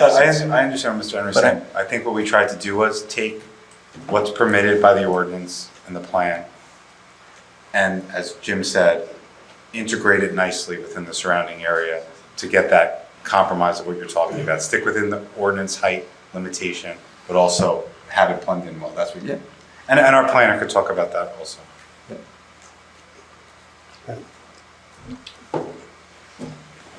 Any other questions? I just have one more. Sure. So you're going to provide the lead checklist, which I appreciate it, and it was lead silver that was noted in the, in the. The report. first step, yeah, the first stage. Just a checklist, but, Yeah, well, that's fine. silver is second, right? Because Uh, certified is first, and then silver Yeah. is, so it's the second. There's tier. no bronze first? I thought there was for some reason. Is it just go right to silver? I think you might be right, lead silver, well, one's missing gold. Platinum? There's a platinum one. Platinum's the highest one. But silver is not the bottom. Yeah. Like silver's not the But entry. point is, we'll do the lead checklist for this silver. For silver, thank Yeah. you. And I always ask this in the, I forget the process, but I know you may come back, but how would we see that? The lead Like, checklist? how would we, the board, like if it's, You won't.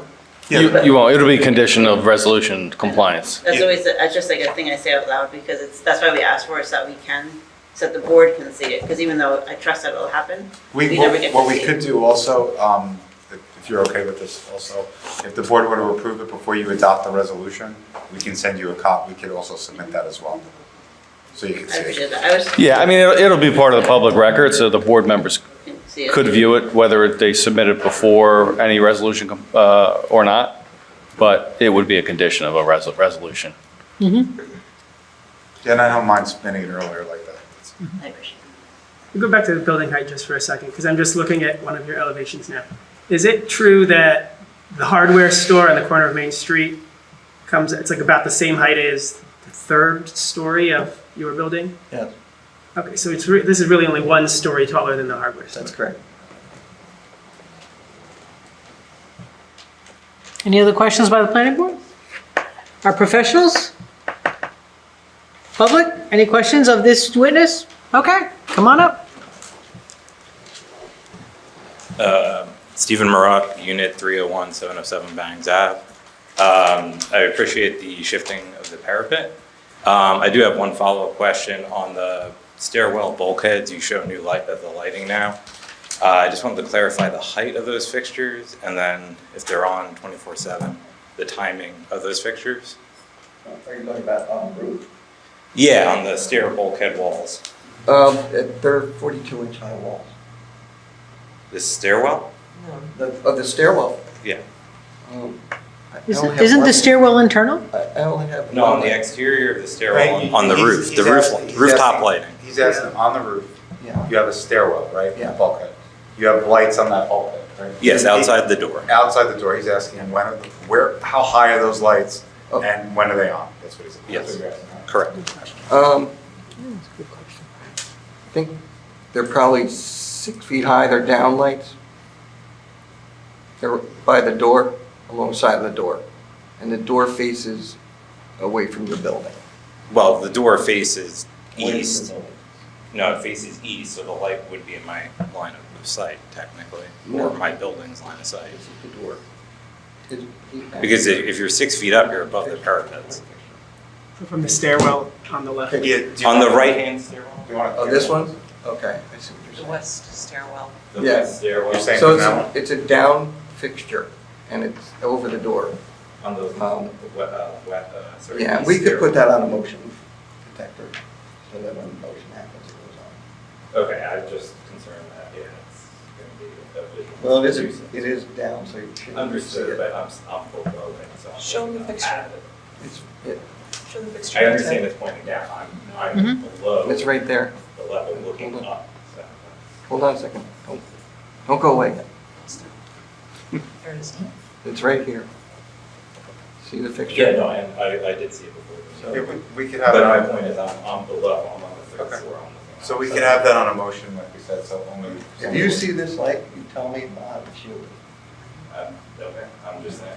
Yeah. Just wanna make a note. Yep, okay. That's all I have, thank you.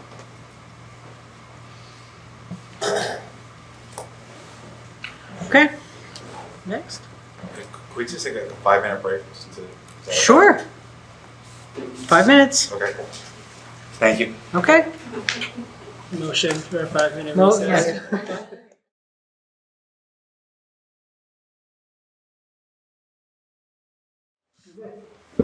Roll call real quickly. James Bonanno. Here. Councilwoman Clayton. Here. Jim Henry. Here. Mayor Moore. Here. Jen Souter. Here. Daniel Shinameo. Here. Kathy McLaughlin. Here. Vice Chair Goonan. Here. Chairwoman Kurzak. Here. Okay, let's go. All right, so Christina's not testified yet, so. Do you swear or affirm that the testimony you're about to provide will be the truth, the whole truth, and nothing but the truth? Yes. And if you can state your name and spell your name for the record, please? Yes, my name is Christine Nazzaro, Nazzaro, Cofone, Cofone. Business address is 52 Reckless Place, Red Bank, New Jersey, 07701. I'm testifying this evening as a licensed professional planner. I've been testifying as such for 30 years in the state of New Jersey now. I've testified here in the city on many occasions. My licenses are current and valid. I teach planning and zoning courses for the Rutgers Center for Government Services. I'm a court-appointed affordable housing special master, special adjudicator, and my licenses are current and valid. If I didn't already say that. Would the board accept Ms. Capone? You answered all our questions. Okay, great. Yes. Thank you very much.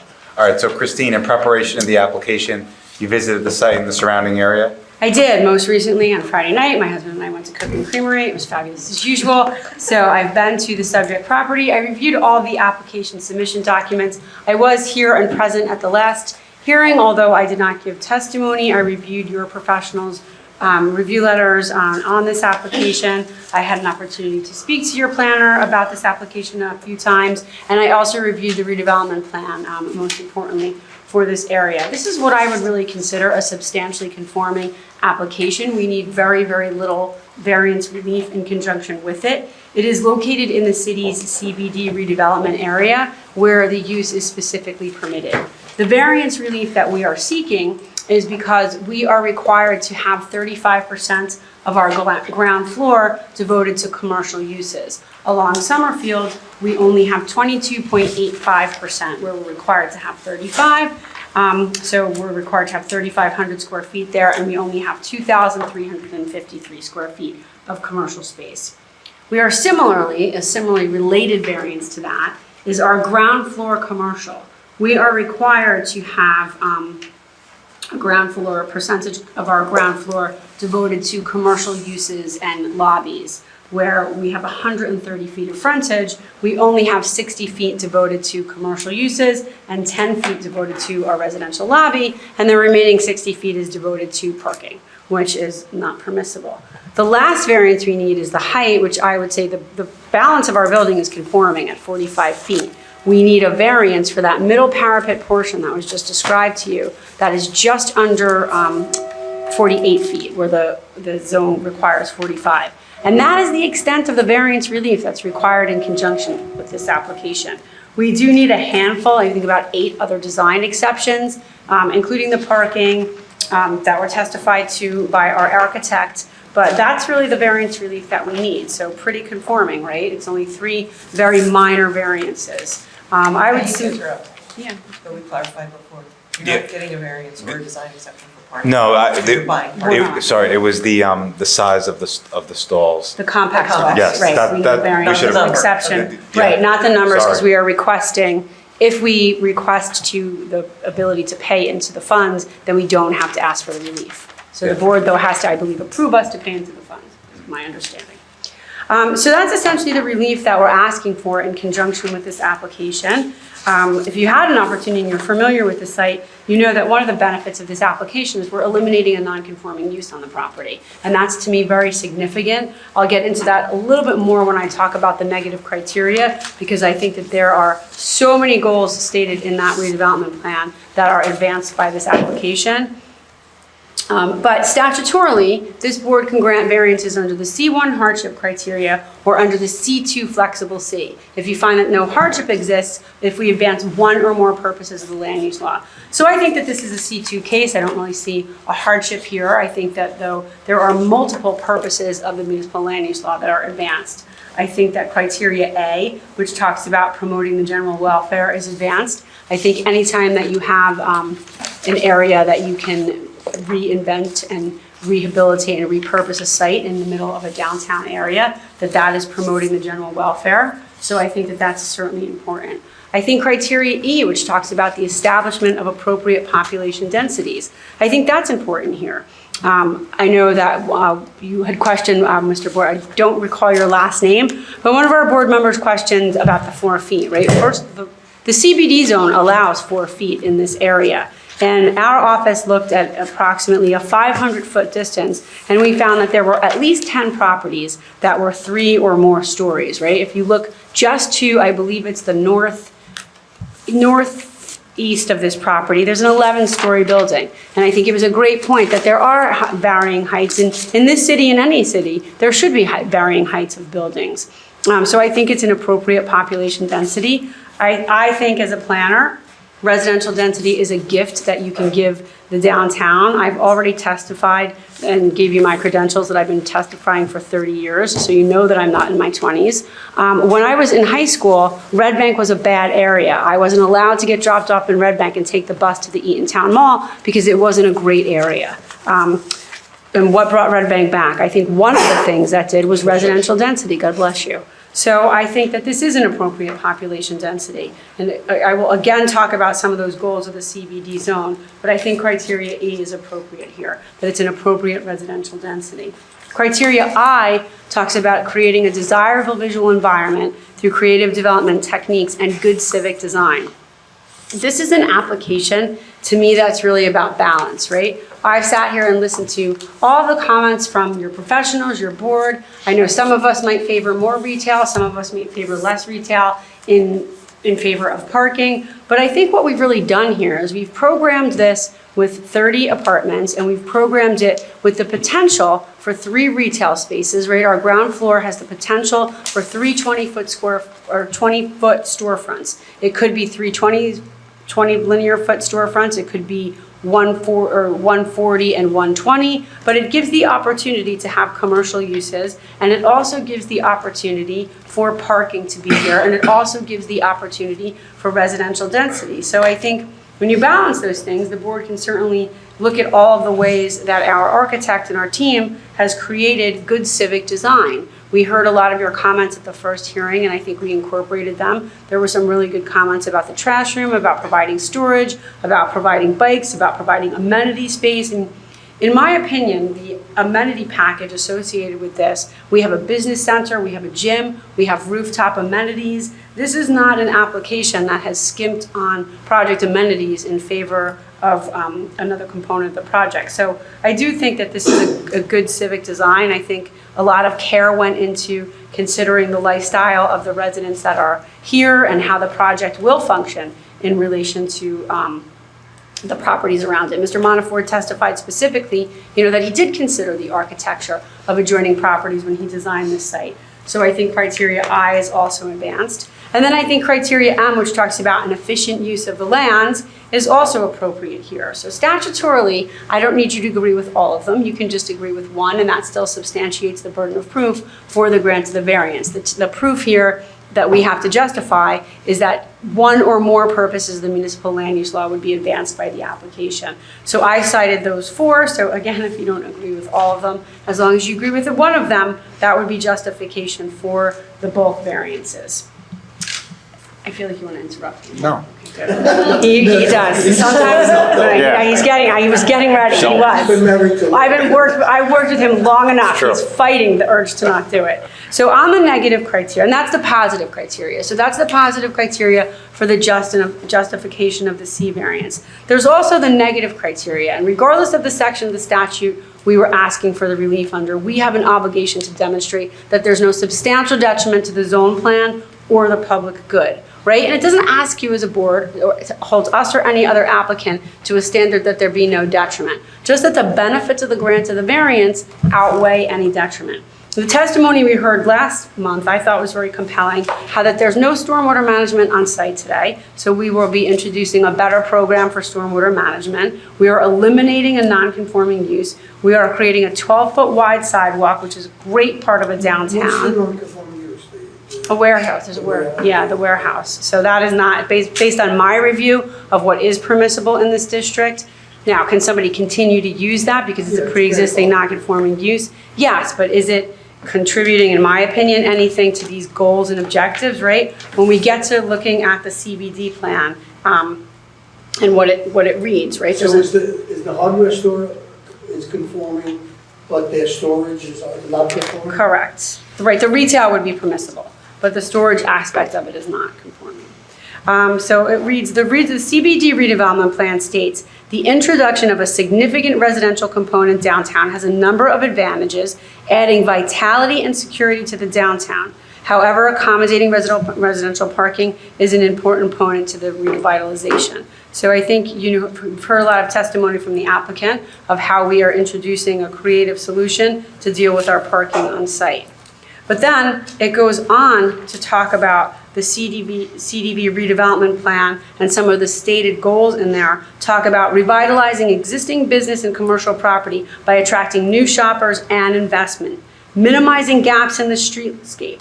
Here we fill in an existing asphalt parking lot, to redevelop land occupied by obsolete structures, and to provide for an enhanced pedestrian environment and create eyes on the street. Those are all specifically stated goals in the CBD redevelopment plan that I think are advanced by this application. So when you look at what the stated purpose of that is the purpose of the CBD mixed use district is to encourage the adaptive reuse and upgrading of the existing buildings and businesses. First floor uses include a wide variety of non-residential uses with upper floors redeveloped either commercially or residentially.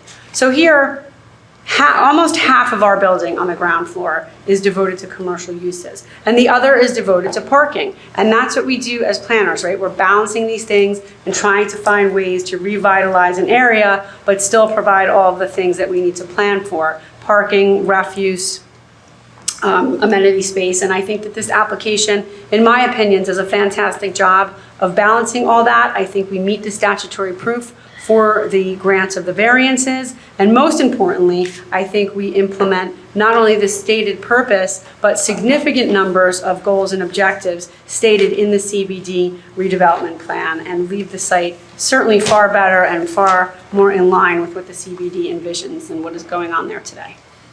And just on the height, the height variance, it's very limited and just for a small architectural feature of the project, correct? It's literally the parapet, so certainly we're not asking for the height variance to contribute to any of the intensity of the building. That really has more of a screening effect, so it's not like the additional height.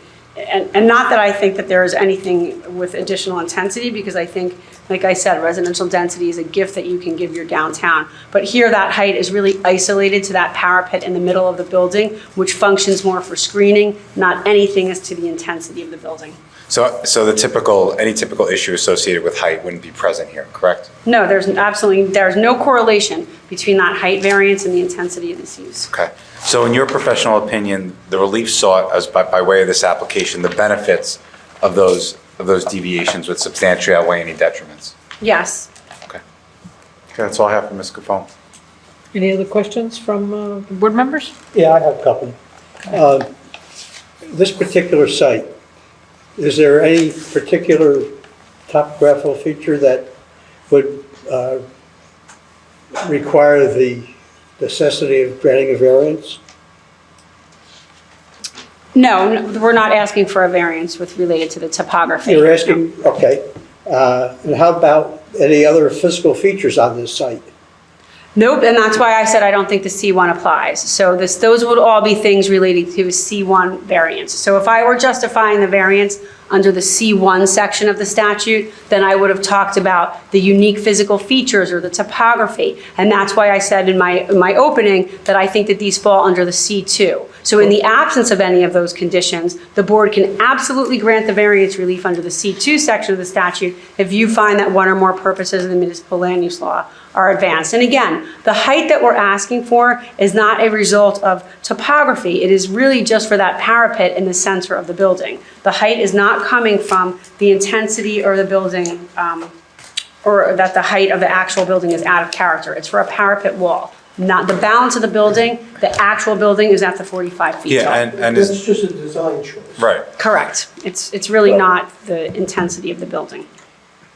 Just to follow that up, what extraordinary or exceptional situation unique to this particular property would require or And so again, to facilitate the granting of a variance? I'm going to tell you none, and that's the third prong of what a C1 hardship. So you're probably reading or referring to the C1 section of the municipal land use law, which talks about unique topographic figures, unique or unlawful pre-existing structures would also be part of that C1. So all of the things that you're talking to would relate to the C1 section of the statute. So if somebody were coming here asking you for a hardship variance, they would talk about pre-existing conditions, or they would talk about unique site features, topography, something like that, the unusual size or shape of a property. And that's certainly appropriate if those conditions exist on the property, which is why I was very clear in my opening statements here and my opening testimony that I was going under the C2 section of the statute. And that's why you didn't hear me mention any of that, because I think that they're not applicable to the subject property. Yeah, and as part of a C2 argument, all that the statute requires is that the benefits of, and that's why I asked her about that specific parapet. The benefits of that, which Christine discussed as being aesthetic and the other things that she mentioned there, would outweigh compliance as to that 3 feet. So she felt the benefits from that, that it provides would outweigh any detriments and that it advanced certain goals of the municipal land use law, correct? And that's the C2 section of the statute. So if there were some type of topography or there was something irregular about the property that we couldn't comply with the front yard setback, or if it tailed off and it was irregular in shape and that caused us to have to, request relief for a side yard, those would all be justifications on the C1, but I didn't talk about any of that because I think this is a C2 case. Okay. Anything else? Anything else? Does anybody else, the public want to have any questions for this witness? Okay. Thank you. That's it. Thank you. We're done? That's it. We're done. Can I get a motion to open up for public comment? So moved. Second. All right, anybody from the public that would like to make any comments about this project? You have 3 minutes. Fire away.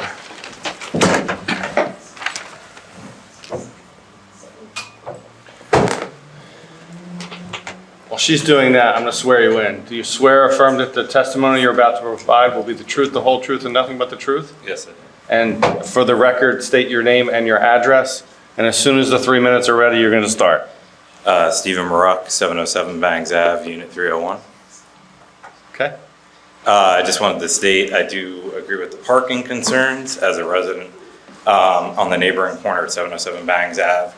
I often have guests that can't find parking, so I just want to reiterate that I do think there is a significant parking concern throughout most of the year. Additionally, I understand the height variance is minimal, but I do, as it affects my view from my windows as a neighboring unit, I do disagree with granting of a height variance. I know that I'm not the greater community, but I just wanted to make that note. And yeah, that's all I have. Anyone else? All right, motion to close. So moved. Second. Okay. Any of the, any planning board members have any comments that they would like to bring forward? I actually, about the 3 feet, I think it's a design element. I haven't seen a rendering without it, but I actually think it's a nice feature. I kind of like it. I think it adds interest to the facade of the building. I was going to say the exact same thing, Dan. I think if we asked them to lop it off, they could lop it off and it would make the building worse. I agree with that. Yeah, I wish you could have gotten more parking and done away with residential, commercial, even if it was 3 more spots, because right now people downtown are saying there's empty stores all over the place. So you're gonna, Summerfield Avenue, you're not even close to the CBD. So I mean, good luck renting your stores. I know you tried, it's deeply appreciated. I think it's besides that, I think it's a good project. I think your architect did a wonderful job fixing things. My main concern is still this alleyway, and I'm not blaming you guys, I'm blaming you and the city. I mean, I'm the mayor, and if I wasn't sitting up here, I wouldn't know this is going down. The city manager does not know this is going down. Because I texted him, and he said, what the f? I mean, so that's my concern, this alleyway. What do we do with this alleyway? Can I respond? Is that okay? Mm-hmm. Yeah, of course. Sure. No, I didn't want to interrupt if everybody was talking.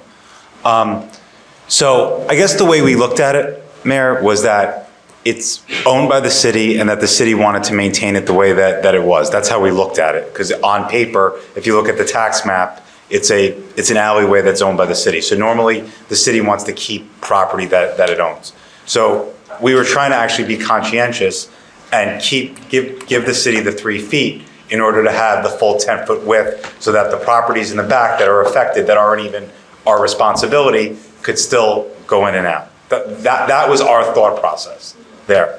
But I'm happy as a condition of the approval, because there was something that was noted, I think at the beginning of this hearing, about keeping that gate open as well, that I'm happy to meet with the city manager, the city attorney, your council here, to discuss the easement issue and the gate issue so that everybody's on the same page. I just want to let you know, keeping that 10 feet, we were coming from a good place, but we're happy to work on it to make sure everybody's comfortable with the outcome of the alley.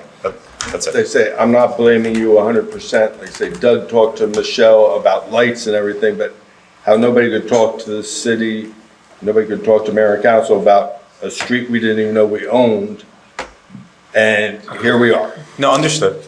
So, I mean, I'm disappointed on both sides, so. But I'm happy to, like I said, normally if you see like a paper street or something that's on a physical map, the municipalities like to keep it. But if that's something that the city wants to alter it or work with us on that, we're happy to do that as a condition of the approval. We just want to make sure everybody's comfortable with the final outcome. No, again, I think it's a good project besides that one point. Okay, thank you. And if that wants to be a condition, we're happy to work with the city. Okay. Well, conference.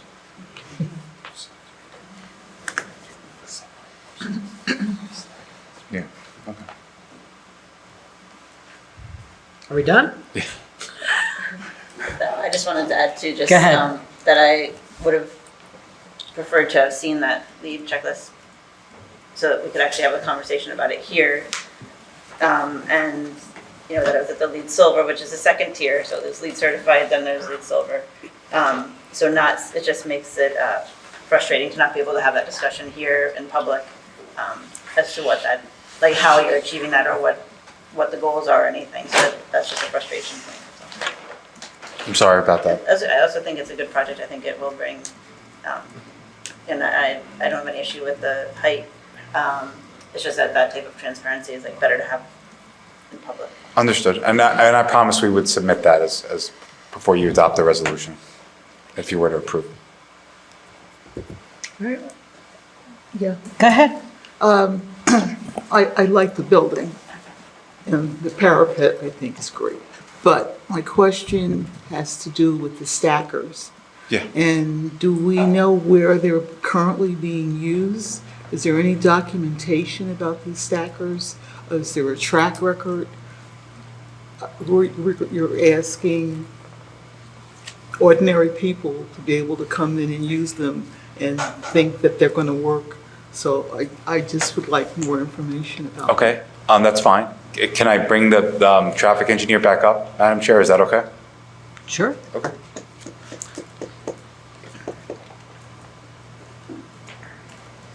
I understand I'm still under oath. Yes, you are. Yes, these models are working in Jersey City. I think there's also in New York City, so these are working in this same region. I don't know of any specifically in Asbury Park, but I do know, again, in Jersey City, there are this model in use. Yeah, and I've worked on projects in cities as well, Hoboken, other Jersey City, like Matt was saying, where the Klaus brand is actually one of the premier brands of stacked parking that is used within New Jersey and New York City. Do you know of any issues that have arisen in your experience? Matt, do you know? No, not that I'm aware of. They come with, a warranty. They come with, like I said, quarterly, maintenance check-ins, and as far as I know, that's been sufficient to keep the system running. I haven't heard of any issues with them. I think that one of the things that you might be concerned about outside of never having to experience this is that when you'd mentioned that after you're done, if you don't fob out, somebody has to do something different. I'm concerned about that part, that one part. Yep. Because it's like then me coming in there because someone didn't do the right thing, I have to press something different than my fob and just go. It sounds to me, Madam Chair, that is more of a liability reason, because if if it automatically goes off in 5 or 10 minutes, then someone can be there. Someone has to do And in the something. way. So I think that's probably why it's actually a safety mechanism that it doesn't automatically do that, to avoid a potential problem that's unanticipated with nobody else around. Right. I'd rather have no safety issues, and then if there's neighbor disputes, because there's one bad actor who's not Right, pushing the who's button. not pushing the button? Then, you know. Then the association has to deal Then with the it. association, yeah.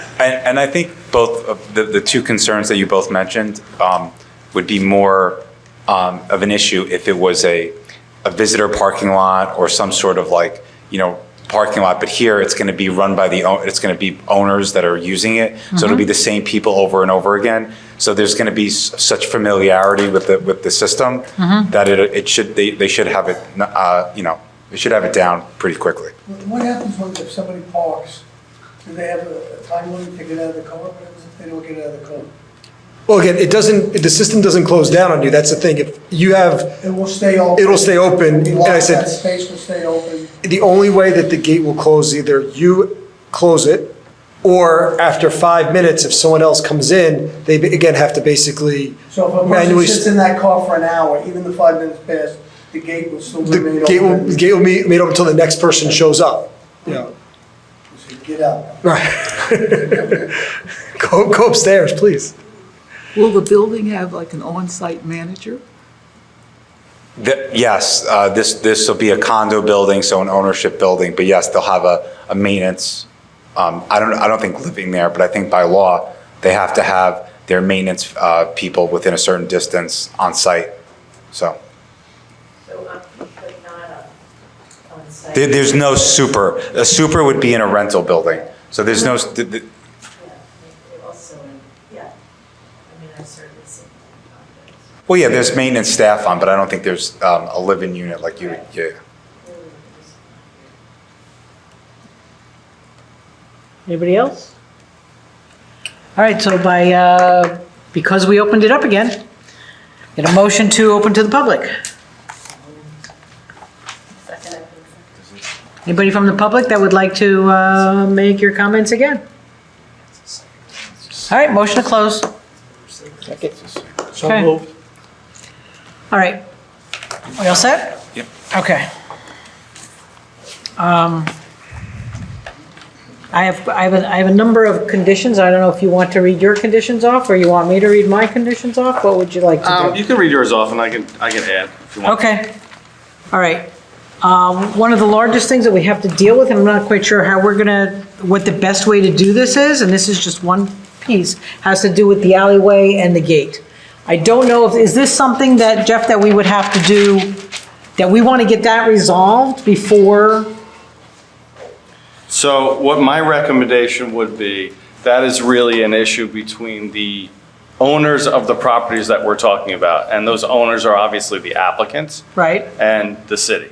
Okay. So I think simply we can identify in the resolution that the applicants shall work with the city to the satisfaction of the parties as it relates to the 7-foot wide alleyway and potentially an easement or some other access. But I don't know that we as a board need to get involved with that. The building is at that 3-foot separation line so that they can accommodate whatever the city may require in those negotiations, but I don't think it's our prerogative to dictate what that is. But it should be in the. But it should be in the resolution to It should be a indicate condition. that the city, that the applicant shall communicate with the city and resolve that issue. Okay. And just on that point then, just I think to alleviate the mayor's concern, we couldn't get signed site plans and move forward until that was satisfied, that the city was satisfied, correct, on how we would proceed. That is So right. the city would have to feel comfortable before we, okay, I just want to Okay. make sure. Yeah, okay. Okay. I believe that we'd heard that we are going to use frosted glass on the garage, correct? So we don't have to use that as a condition? That's correct, that was testimony. Okay, that was already testified? Yeah. Okay, there are a couple of areas where I'm concerned about light spillage. We had about the alleyway, the light, there shouldn't be any spillage to any adjacent windows in the alley, because I'm not sure what's on that building that's next to the alleyway. Right. And you'd mentioned that I believe there were 3 lights. Yeah, I We just believe- want to make sure there's no spillage into, if there are windows, if there are residences. That's fine. There's no spillage there. That's fine. So that's one place that I would want that to happen. And also, we had spoken about the motion detector up on the roof, on the stairwell. Yeah, the gentleman who lives. For the gentleman that's here? Over there, we indicated that we would put that on a sensor. Okay. Yeah. I'd like that as a condition, please. There was an item about stormwater management. There was some change that has to be made about grade from Sam. Concrete curb and gutter will be readjusted. Right, so we need that as a condition. There was also, we had spoken about a balcony, potentially adding a balcony. Yeah, that was. Where one was removed. That was in the unit by the. Yes, the ones that were flipped. By the trash room. My only concern about that balcony is it going to be facing a window? Yes. You know, a window out. I don't want a balcony if you're facing somebody else's window. I mean, do you want to just? I would like that as because I don't even recall where the windows The are. 4-story building we approved last year. Right. That's going to be built Right, it's going to be right there, but I don't know where the windows are. Is it on the side? Oh, it's the blue That house? building is closer this way. The unit with the balcony is closer to the Windsor building. So do we know for sure that it's not facing somebody's window? Do we want to just make it subject to your board planner?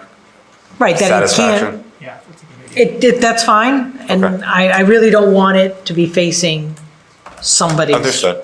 Understood. Okay. So add Okay. balcony on the southwestern unit. Yeah. It possibly add in coordination with board planner. Okay. Right. That's fine. Right, that's fine. We wanted to get details about lighting under the planters. We wanted specifications on that, 2700 Kelvin. Right. And we want the lead silver checklist. Yep. And that you were going to be using hanging signs Yep. on the retail. Yep. Correct? That's all I have. Does anybody else have something? I'm just clarifying, Go not ahead. necessarily, oh, sorry, Retail Dan. signs, the retail signs? Not necessarily have to be hanging signs, there just can't be signs on the Correct. cornice. That's not on cornice, that's right. But my question is, should they be consistent regardless of what they are? I think they said they want them, each tenant to come in to get approved.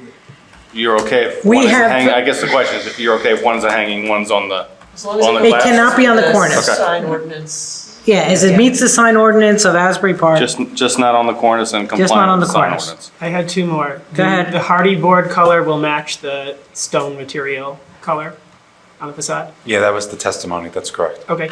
And then we still don't have a fence color or stain, so I guess that should just be approved by board planner. Right. And it's 6 feet, not 5 feet. Right. As shown. And plan shall be Yes. compatible. Correct. And obviously, anything we agreed to at the first meeting that's not inconsistent with this, we of course, are still abiding by.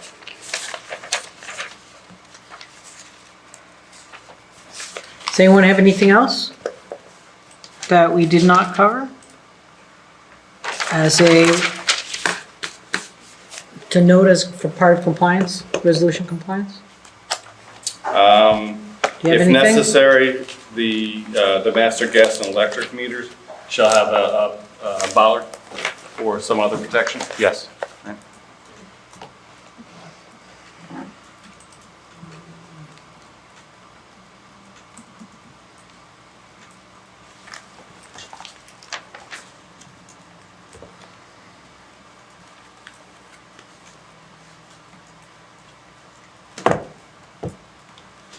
I don't see that I have any other comments. Okay. All right, I'd like to make a motion to approve this application based on these conditions, for the resolution compliance conditions. Second? James Bonanno, Yes. Councilwoman Clayton, Yes. Jim Henry, No, I'm going to vote no. I think this is a site that is being overdeveloped. So I'm going to vote no. Mayor Moore, Yes. Jen Souter, Yes. Daniel Shinameo, Yes. Kathy McLaughlin, Yes. Vice Chair Goonan, Yes. Chairwoman Kurzak. I am going to vote yes, but I am very disappointed with the parking, which I have voiced numerous times. But I am voting yes. Thank you very much, everybody. Thank you. Thank you. Here's your color palette. Motion to adjourn. Oh, motion to adjourn, sorry. All in favor? Agreed. Yeah, aye. Aye.